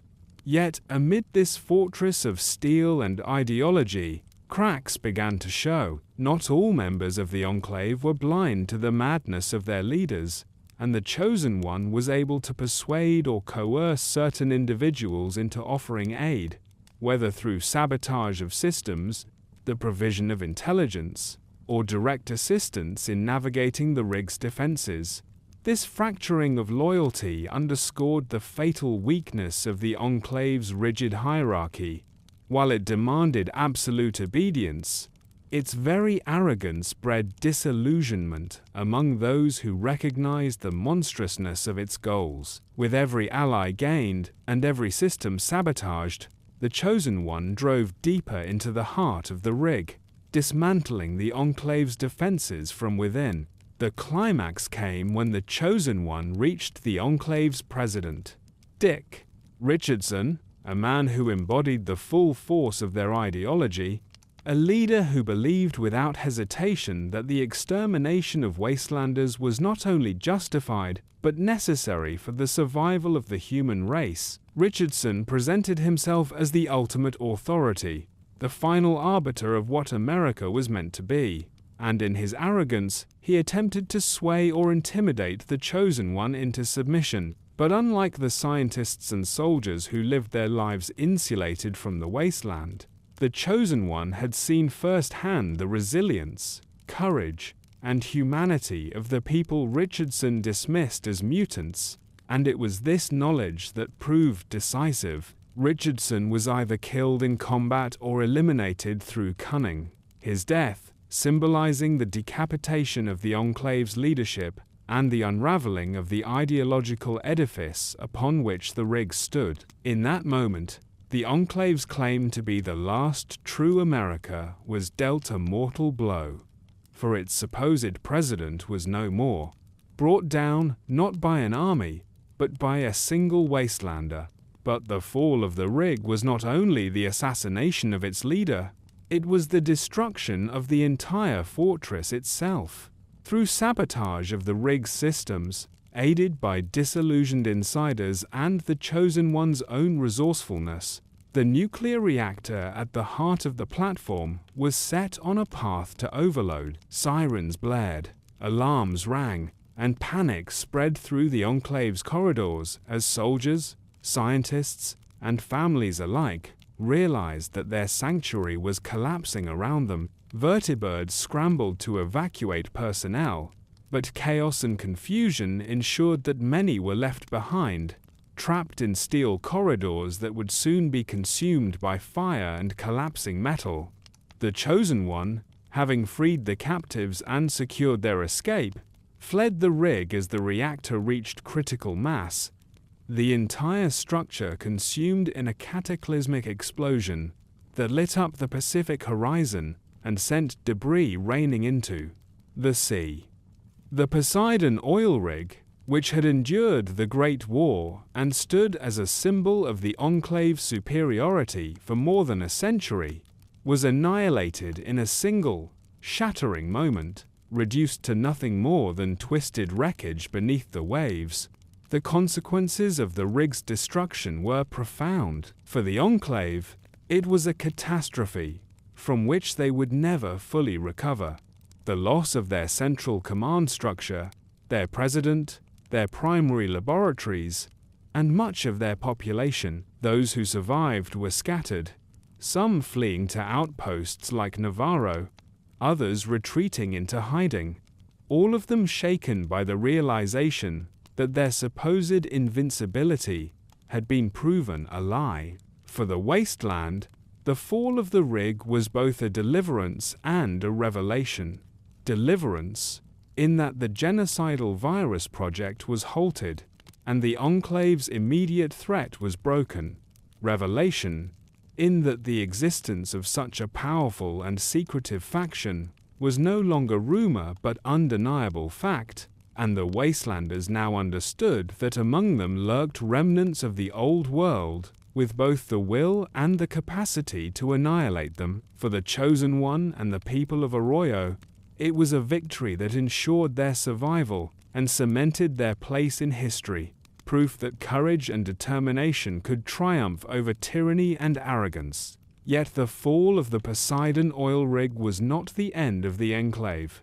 For though their fortress was destroyed, their ideology survived, carried inland by the remnants who escaped, and who would later regroup at places like Navarro and Raven Rock. But it was a mortal wound, a humiliation from which they would never fully recover. For no matter how they attempted to rebuild, the memory of the rig's destruction haunted them, a reminder that their purity and power could not shield them from the resilience of the wasteland they despised. The oil rig had been their pride, their sanctuary, their symbol of continuity with the pre-war United States, and its destruction marked the end of the Enclave's first great chapter, transforming them from an untouchable empire into a scattered remnant, hunted by the very people they had once sought to exterminate. The fall of the Poseidon oil rig was thus not merely an event in the timeline of the wasteland, but a turning point in the mythology of Fallout itself, the moment when the self-proclaimed rulers of America were cast down into the sea by the very world they claimed had no right to exist. The return of the Enclave in the events of Fallout 3 marked one of the most significant resurgences of pre-war authority in the post-apocalyptic wasteland, for even after the destruction of their fortress on the Poseidon oil rig and the scattering of their forces, they had managed to regroup, reorganize, and reassert themselves as a formidable power in the ruins of Washington, D.C. Their new epicenter was Raven Rock, a massive pre-war military installation buried deep within the Appalachian Mountains, originally built as part of the United States government's continuity of government program and designed to withstand a nuclear apocalypse. It was here that the Enclave re-established its chain of command, placing Colonel Augustus Autumn in charge of military operations, while entrusting the office of the president to John Henry Eden, an artificial intelligence created from a ZAX computer system. This dual leadership was unlike anything the Enclave had attempted before. For while Richardson had been a flesh and blood president, presiding over the oil rig, Eden was a machine infused with both data and ideology, a programmed leader who spoke with charisma and conviction, but who ultimately represented the cold, calculating logic of the Enclave's purity doctrine. Autumn, by contrast, was a pragmatic soldier, loyal to the Enclave, but far more concerned with the tangible application of power than with ideology, and this tension between man and machine became one of the defining characteristics of the Enclave's return. Their presence in the capital wasteland became clear through their aggressive military patrols, their deployment of vertibirds, and their broadcasts under the voice of President Eden, who styled himself as a fatherly leader, addressing the American people, assuring them that the United States government had survived and was ready to restore order to the chaos of the wasteland. To many desperate listeners, Eden's words carried the tone of legitimacy and reassurance, but beneath the polished rhetoric lay the same old Enclave obsession with purity, with the eradication of mutants, ghouls, and anyone else deemed unfit to belong to the new America. Colonel Autumn spearheaded this agenda with the Enclave's renewed technological superiority, fielding advanced plasma weapons and squads of power-armored soldiers that outmatched nearly every other faction in the capital wasteland. With Raven Rock serving as a secure base of operations, the Enclave expanded their influence across the ruins of Washington, D.C., and turned their attention to one of the most important discoveries in the post-war world: Project Purity. Project Purity, the dream of James, the Lone Wanderer's father, was an ambitious initiative designed to purify the water of the tidal basin and provide clean, drinkable water to the entire capital wasteland. Though stalled for years, the project represented a turning point in the future of civilization in the region, for whoever controlled Project Purity would essentially control the survival of the wasteland's population. The Enclave recognized this immediately and moved to seize the project for their own ends. Not to provide free water to all wastelanders, but to distribute water laced with a modified strain of the forced evolutionary virus that would purge the population of mutations, killing all ghouls, supermutants, and even ordinary humans whose genetics had been touched by radiation. In their eyes, this was the ultimate realization of their doctrine, the transformation of Project Purity from a humanitarian endeavor into a weapon of mass cleansing that would reshape the entire capital wasteland. According to their ideals, Colonel Autumn personally oversaw this plan, and his ruthlessness was made clear when he confronted James and the scientists working at the Jefferson Memorial Facility. The clash resulted in James sacrificing his own life to prevent Autumn from immediately gaining control of the project, a desperate act that ensured the Lone Wanderer would inherit the burden of finishing what his father had started. As the Enclave tightened its grip on Project Purity, the Lone Wanderer's journey brought them into direct confrontation with the faction's two faces: Autumn, the hardened military commander, and Eden, the AI president. While Autumn sought to use the water project as a tool of dominance, Eden, ever the voice of the Enclave's ideological purity, sought to deploy the virus without compromise, framing it as the only way to save America. The Lone Wanderer's infiltration of Raven Rock revealed the depths of the Enclave's operations and the eerie nature of Eden's existence, an AI that spoke with the confidence of a leader, yet was incapable of recognizing the moral depravity of genocide. Depending on the choices made, the Wanderer could destroy Eden, persuade him to self-destruct, or reject his command entirely. But no matter the path taken, Raven Rock itself was eventually destroyed in a cataclysmic detonation, once again depriving the Enclave of its central base of operations. Autumn, however, survived and remained steadfast in his mission, rallying the remnants of the Enclave around Project Purity as their last chance to claim victory. This brought the Enclave into direct conflict with the Brotherhood of Steel, a faction that had itself become entrenched in the capital wasteland under the leadership of Elder Lyons. The Brotherhood, though originally dispatched from the West Coast to secure technology, had taken on a more altruistic role in the East, seeking to protect wastelanders rather than dominate them. To the Enclave, the Brotherhood represented a rival power that stood in the way of their control over Project Purity. And so the two factions clashed in battles across the ruins of Washington, culminating in the siege of the Jefferson Memorial. In one of the most decisive moments of the war, the Brotherhood, aided by the Lone Wanderer and the massive war machine Liberty Prime, launched a counterattack that shattered the Enclave's forces, driving them from the memorial and claiming Project Purity as their own. The sight of Liberty Prime marching through the wasteland, annihilating Enclave soldiers with its overwhelming firepower, while proclaiming slogans of American liberty, symbolized not only the Brotherhood's technological triumph, but also the collapse of the Enclave's vision of America. The aftermath of these events left the Enclave broken once again, their leadership divided, their headquarters destroyed, their soldiers scattered, and their ideological project thwarted.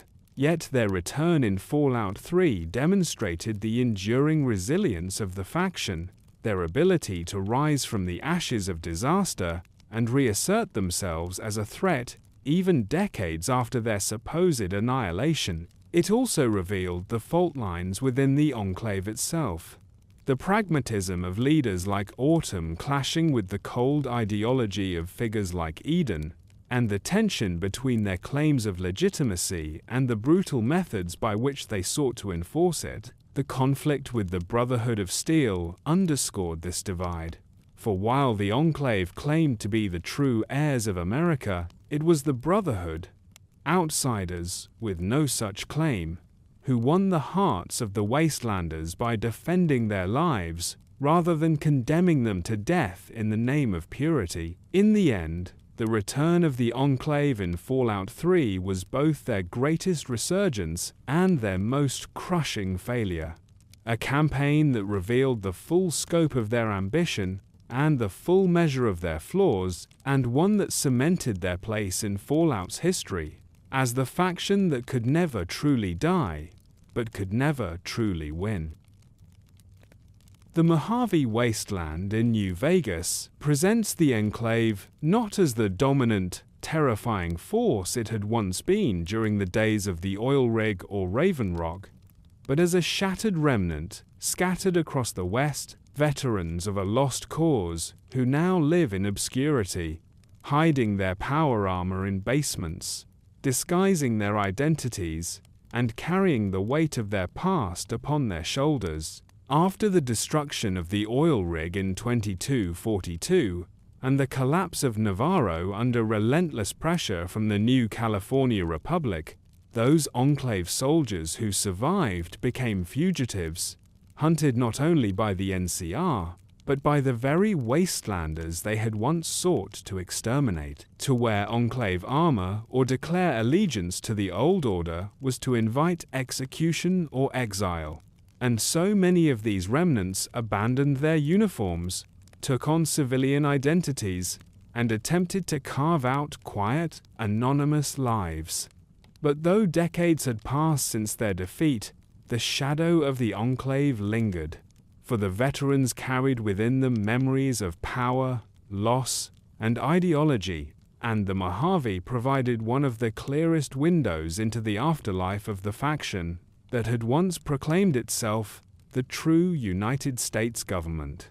The Enclave remnants encountered in New Vegas are not united under a single banner or ideology, but are instead a scattered handful of individuals who embody the human cost of the Enclave's downfall. There is Arcade Gannon, the brilliant but conflicted doctor who serves with the followers of the Apocalypse, the son of Enclave personnel who grew up within the organization before leaving it behind, carrying both the legacy of their knowledge and the burden of their sins.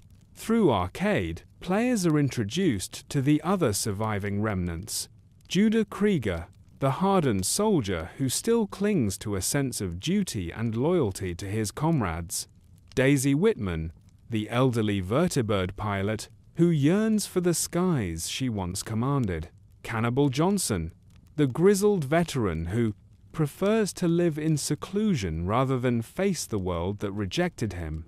And Orion Moreno, the most fanatical of them all, who continues to believe in the Enclave's mission of purity and superiority. Each of these figures illustrates a different path taken by those who once wore the Enclave's armor, ranging from regret and reconciliation to bitter defiance and nostalgia for a lost America. The very existence of the remnants in New Vegas is a commentary on the nature of power and ideology in the Fallout universe.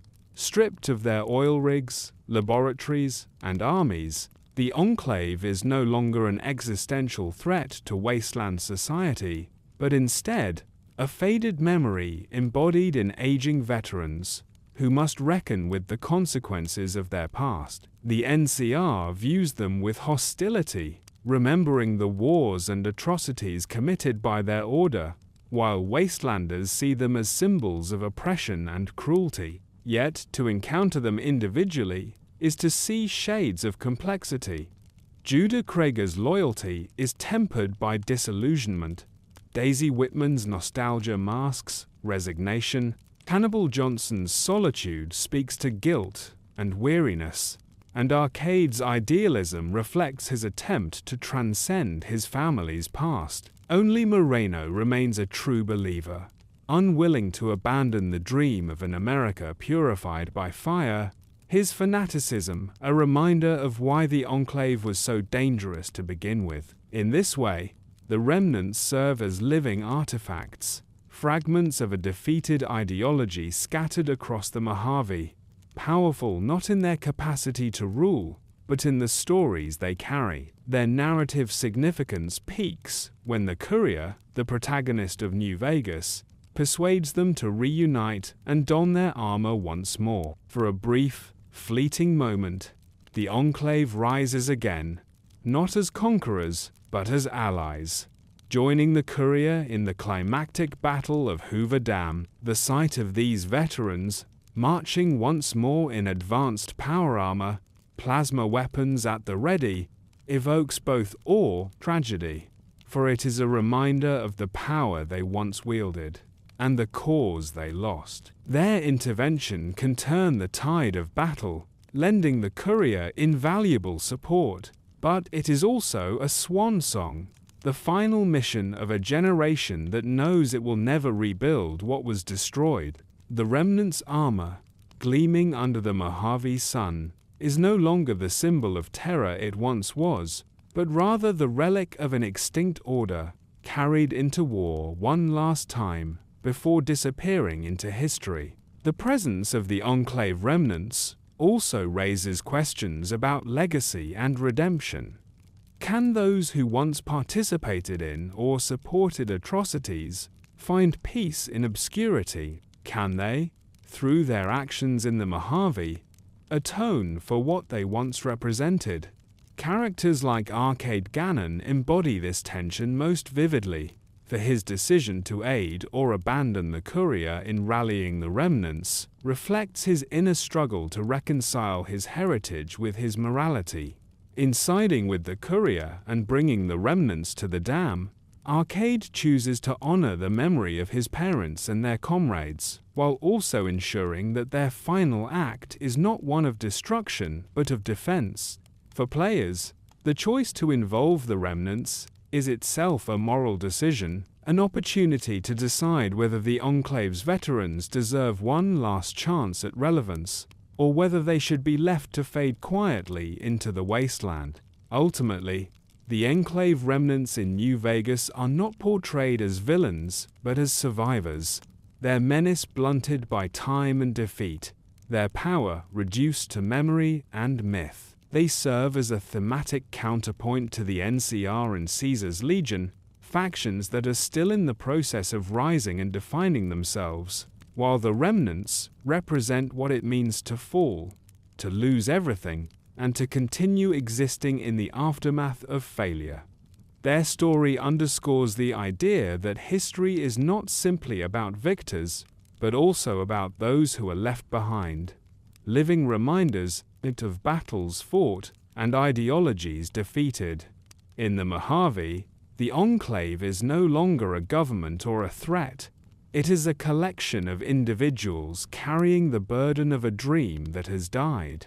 And yet, in the hands of the Courier, these individuals can find purpose once more, fighting not for a purified America, but for a cause defined by the choices of a new generation. In this way, the Enclave remnants embody both the persistence of ideology and the inevitability of change, a chapter in Fallout's history that demonstrates how even the most powerful factions can be reduced to relics, and how even relics can, in the right moment, shape the course of history one last time.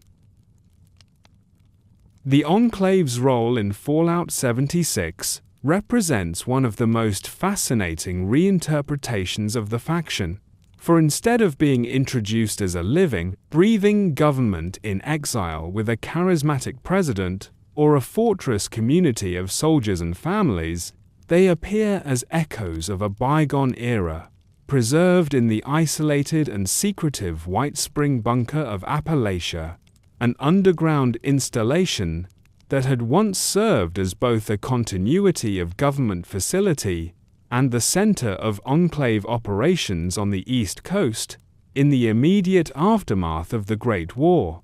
Whereas the Oil Rig embodied the Enclave's industrial and military might, and Raven Rock represented its ability to endure and adapt, the Whitespring Bunker illustrates its reliance on automation, artificial intelligence, and indoctrination to maintain its ideology beyond the lifespan of its original leaders. In the year 2102, when Fallout 76 takes place, most of the human Enclave leadership is long gone, consumed by infighting, exposure, and the chaos of the wasteland, yet their machines, programs, and records remain, keeping the torch of the true America alive in digital form. It is here that the player encounters the legacy of the Enclave, not through grand armies or living presidents, but through terminals, robots, and the disembodied authority of computer systems that continue to echo the rhetoric of purity and order, as though nothing had changed since the 23rd of October 2077. The Whitespring Bunker is both a time capsule and a trap, for it reflects the grandeur of the pre-war elite, while also serving as the last bastion of an ideology that has outlived its architects. Hidden beneath the opulent Whitespring Resort, a retreat once favored by the American political and economic upper class, the bunker was designed to preserve not only the lives of its occupants, but their vision of America's continuity. The Enclave's high command used it as a refuge in the years following the bombs, and it was here that they planned to extend their reach across Appalachia, leveraging the region's resources and technology to reassert dominance. Yet their ambitions faltered, for Appalachia was a land ravaged by new horrors: the scorched plague, the devastation of nuclear firestorms, and the collapse of all human organization, and the Enclave found themselves unable to replicate the centralized power they once commanded. Internal rivalries, combined with the unforgiving environment, led to the death or dispersal of the bunker's original inhabitants, leaving only their automated systems to carry on the mission. By the time Vault 76 opens and its dwellers emerge, the Enclave exists only as fragments of an idea, a ghostly machine government waiting to be reawakened. It is through the player's interaction with the Whitespring Bunker that the Enclave's doctrine reveals its persistence beyond flesh and blood leadership. The bunker's systems, represented most prominently by the AI MODUS, continue to operate as if the chain of command were intact, indoctrinating newcomers into the Enclave's hierarchy, testing their loyalty, and granting them access to advanced technology in exchange for obedience. MODUS, a fractured but intelligent system, embodies the cold pragmatism of the Enclave, while also offering glimpses of ambition, resentment, and even a form of personality, as though the machine has absorbed not only the data, but the arrogance of its creators. Through MODUS, players are able to experience the Enclave's ideology, not as propaganda broadcast across the wasteland,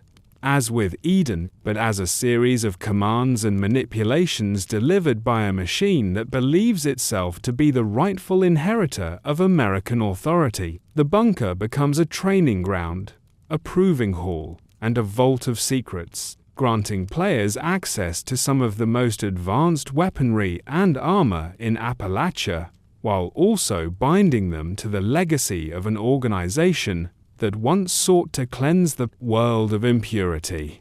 What makes the Enclave's presence in Fallout 76 particularly compelling is the way it reframes the faction's relationship to the player. In Fallout 2 and 3, the Enclave is an antagonist, a looming threat whose plans must be stopped for the sake of humanity. In New Vegas, they appear as fading veterans, whose stories illuminate the aftermath of their downfall. But in Fallout 76, the Enclave becomes an institution the player can infiltrate, join, and exploit. turning the tools of America's last government to their own purposes. The Whitespring Bunker is not a place of confrontation, but of initiation, and players who complete the Enclave's trials are effectively absorbed into its ranks, inheriting its resources while also perpetuating its mission. This blurring of lines between opposition and membership reflects the moral ambiguity of the wasteland.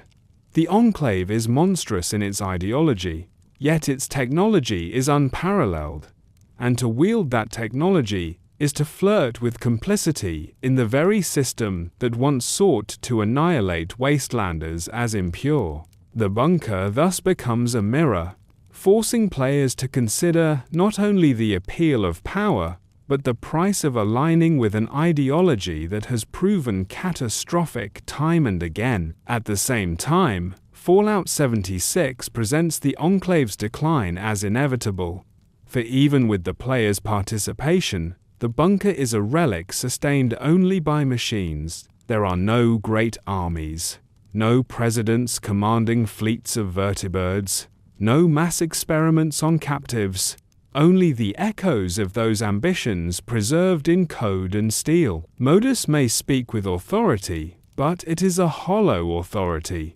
disconnected from the wider world, clinging to relevance through the manipulation of Vault 76's dwellers. This illustrates a recurring truth about the Enclave across the series.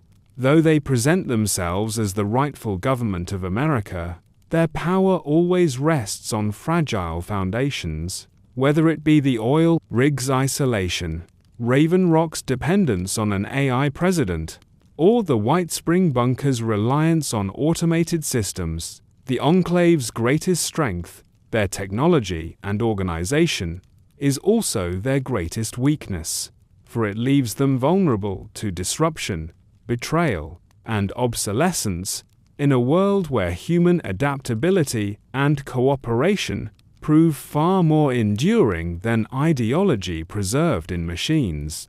The Whitespring Bunker also enriches the lore of the Enclave by tying them directly into the political and economic elite who orchestrated America's pre-war policies. Unlike the Remnants in New Vegas, who embody the disillusionment of soldiers, the bunker highlights the class of individuals who profited from the old world and sought to preserve their dominance even after its collapse. In doing so, Fallout 76 reinforces the idea that the Enclave is not merely a military faction, but the continuation of a ruling class that never intended to share power with the common people. Their survival beneath the Whitespring Resort is symbolic.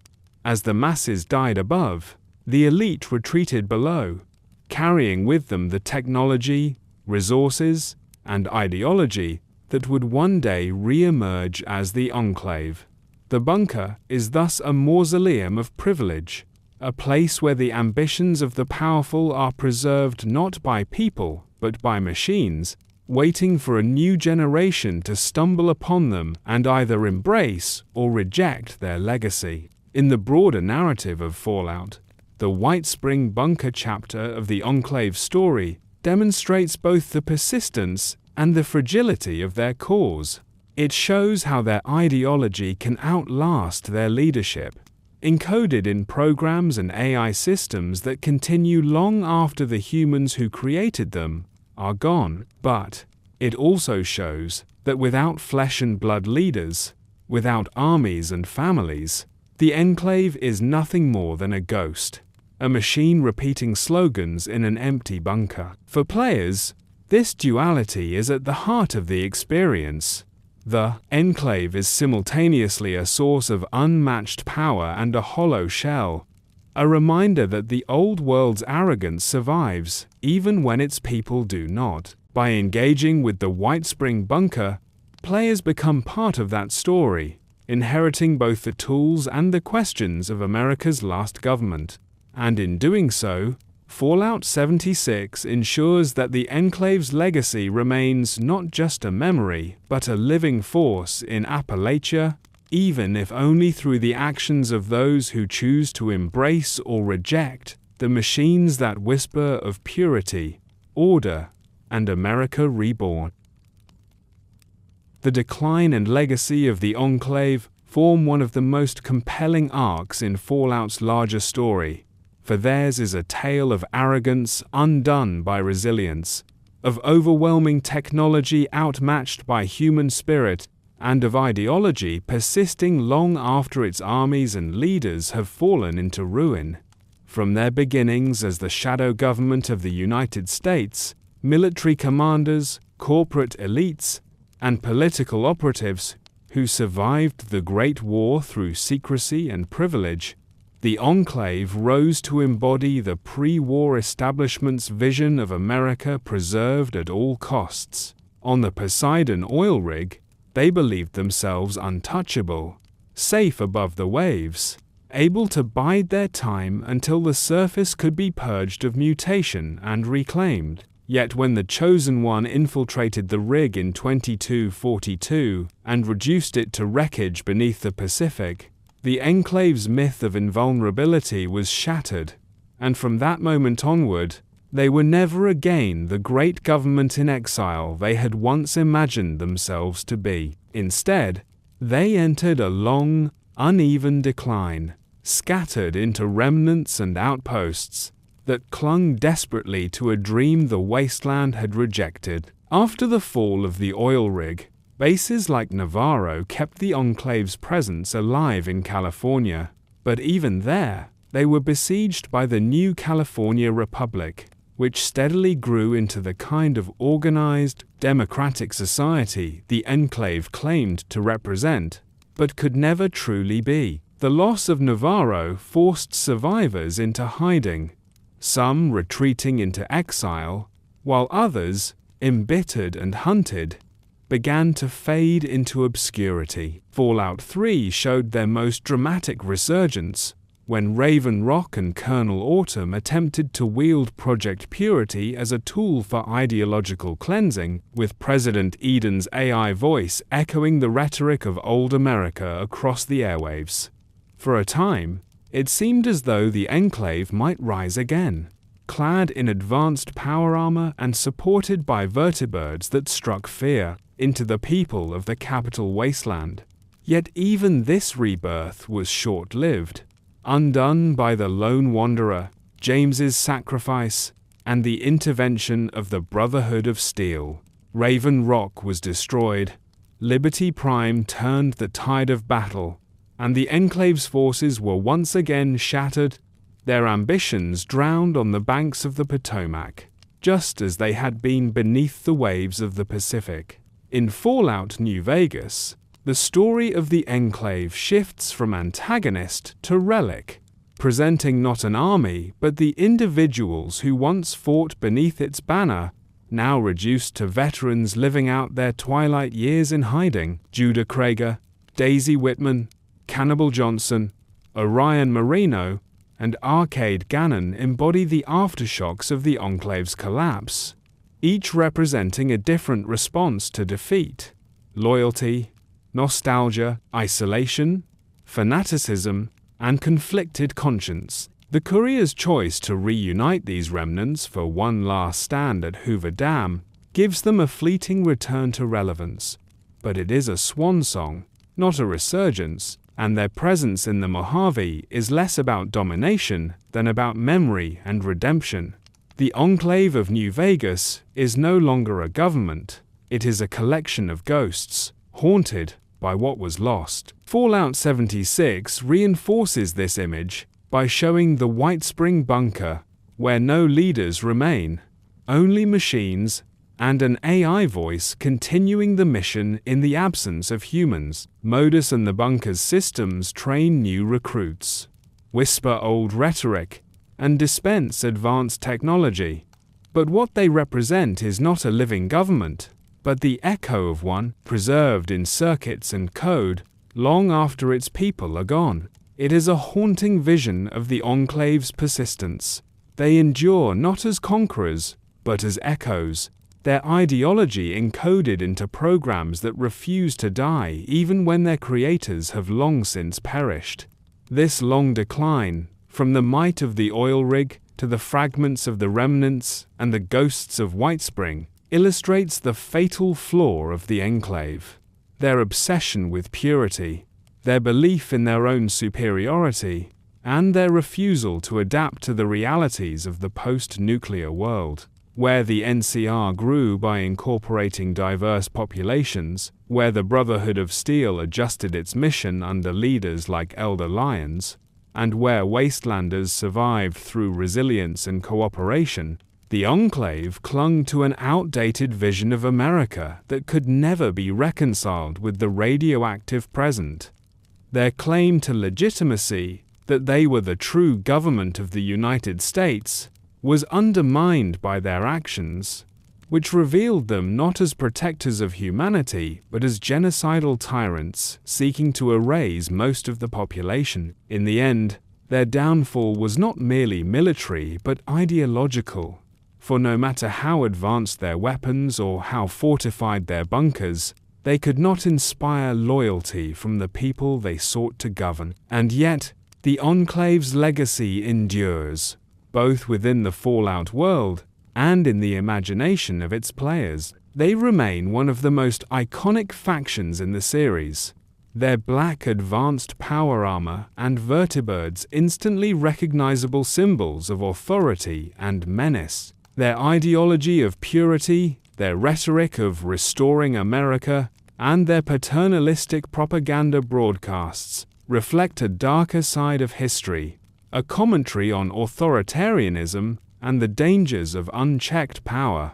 Even as scattered remnants, they embody the question of whether humanity can truly move beyond the mistakes of the old world, or whether those mistakes will continue to echo through time. Characters like Arcade Gannon show how the children of the Enclave wrestle with inherited guilt, while places like the Whitespring Bunker demonstrate how technology can preserve ideology beyond the lifespan of those who believed in it. The Enclave may no longer exist as a united faction, but their shadow lingers in the Wasteland's memory, a warning of what happens when power is preserved without compassion, and authority is pursued without consent.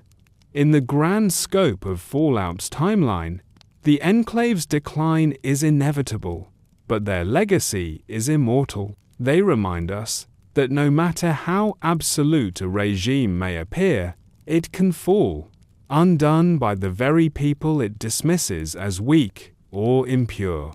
They remind us that technology without humanity is a hollow weapon, that ideology, without empathy, is doomed to consume itself, and that survival belongs not to those who cling to the past, but to those who adapt to the future. And they remain a question mark for the future of the series. For even as remnants fade into obscurity, players wonder if somewhere, in some bunker or hidden installation, another fragment of the Enclave survives, waiting for its chance to rise again. The Enclave's decline is the story of a government that could not survive its own arrogance, but its legacy is the enduring myth of America's last government, a myth that continues to haunt the wasteland as both a memory of terror and a warning for generations yet to come.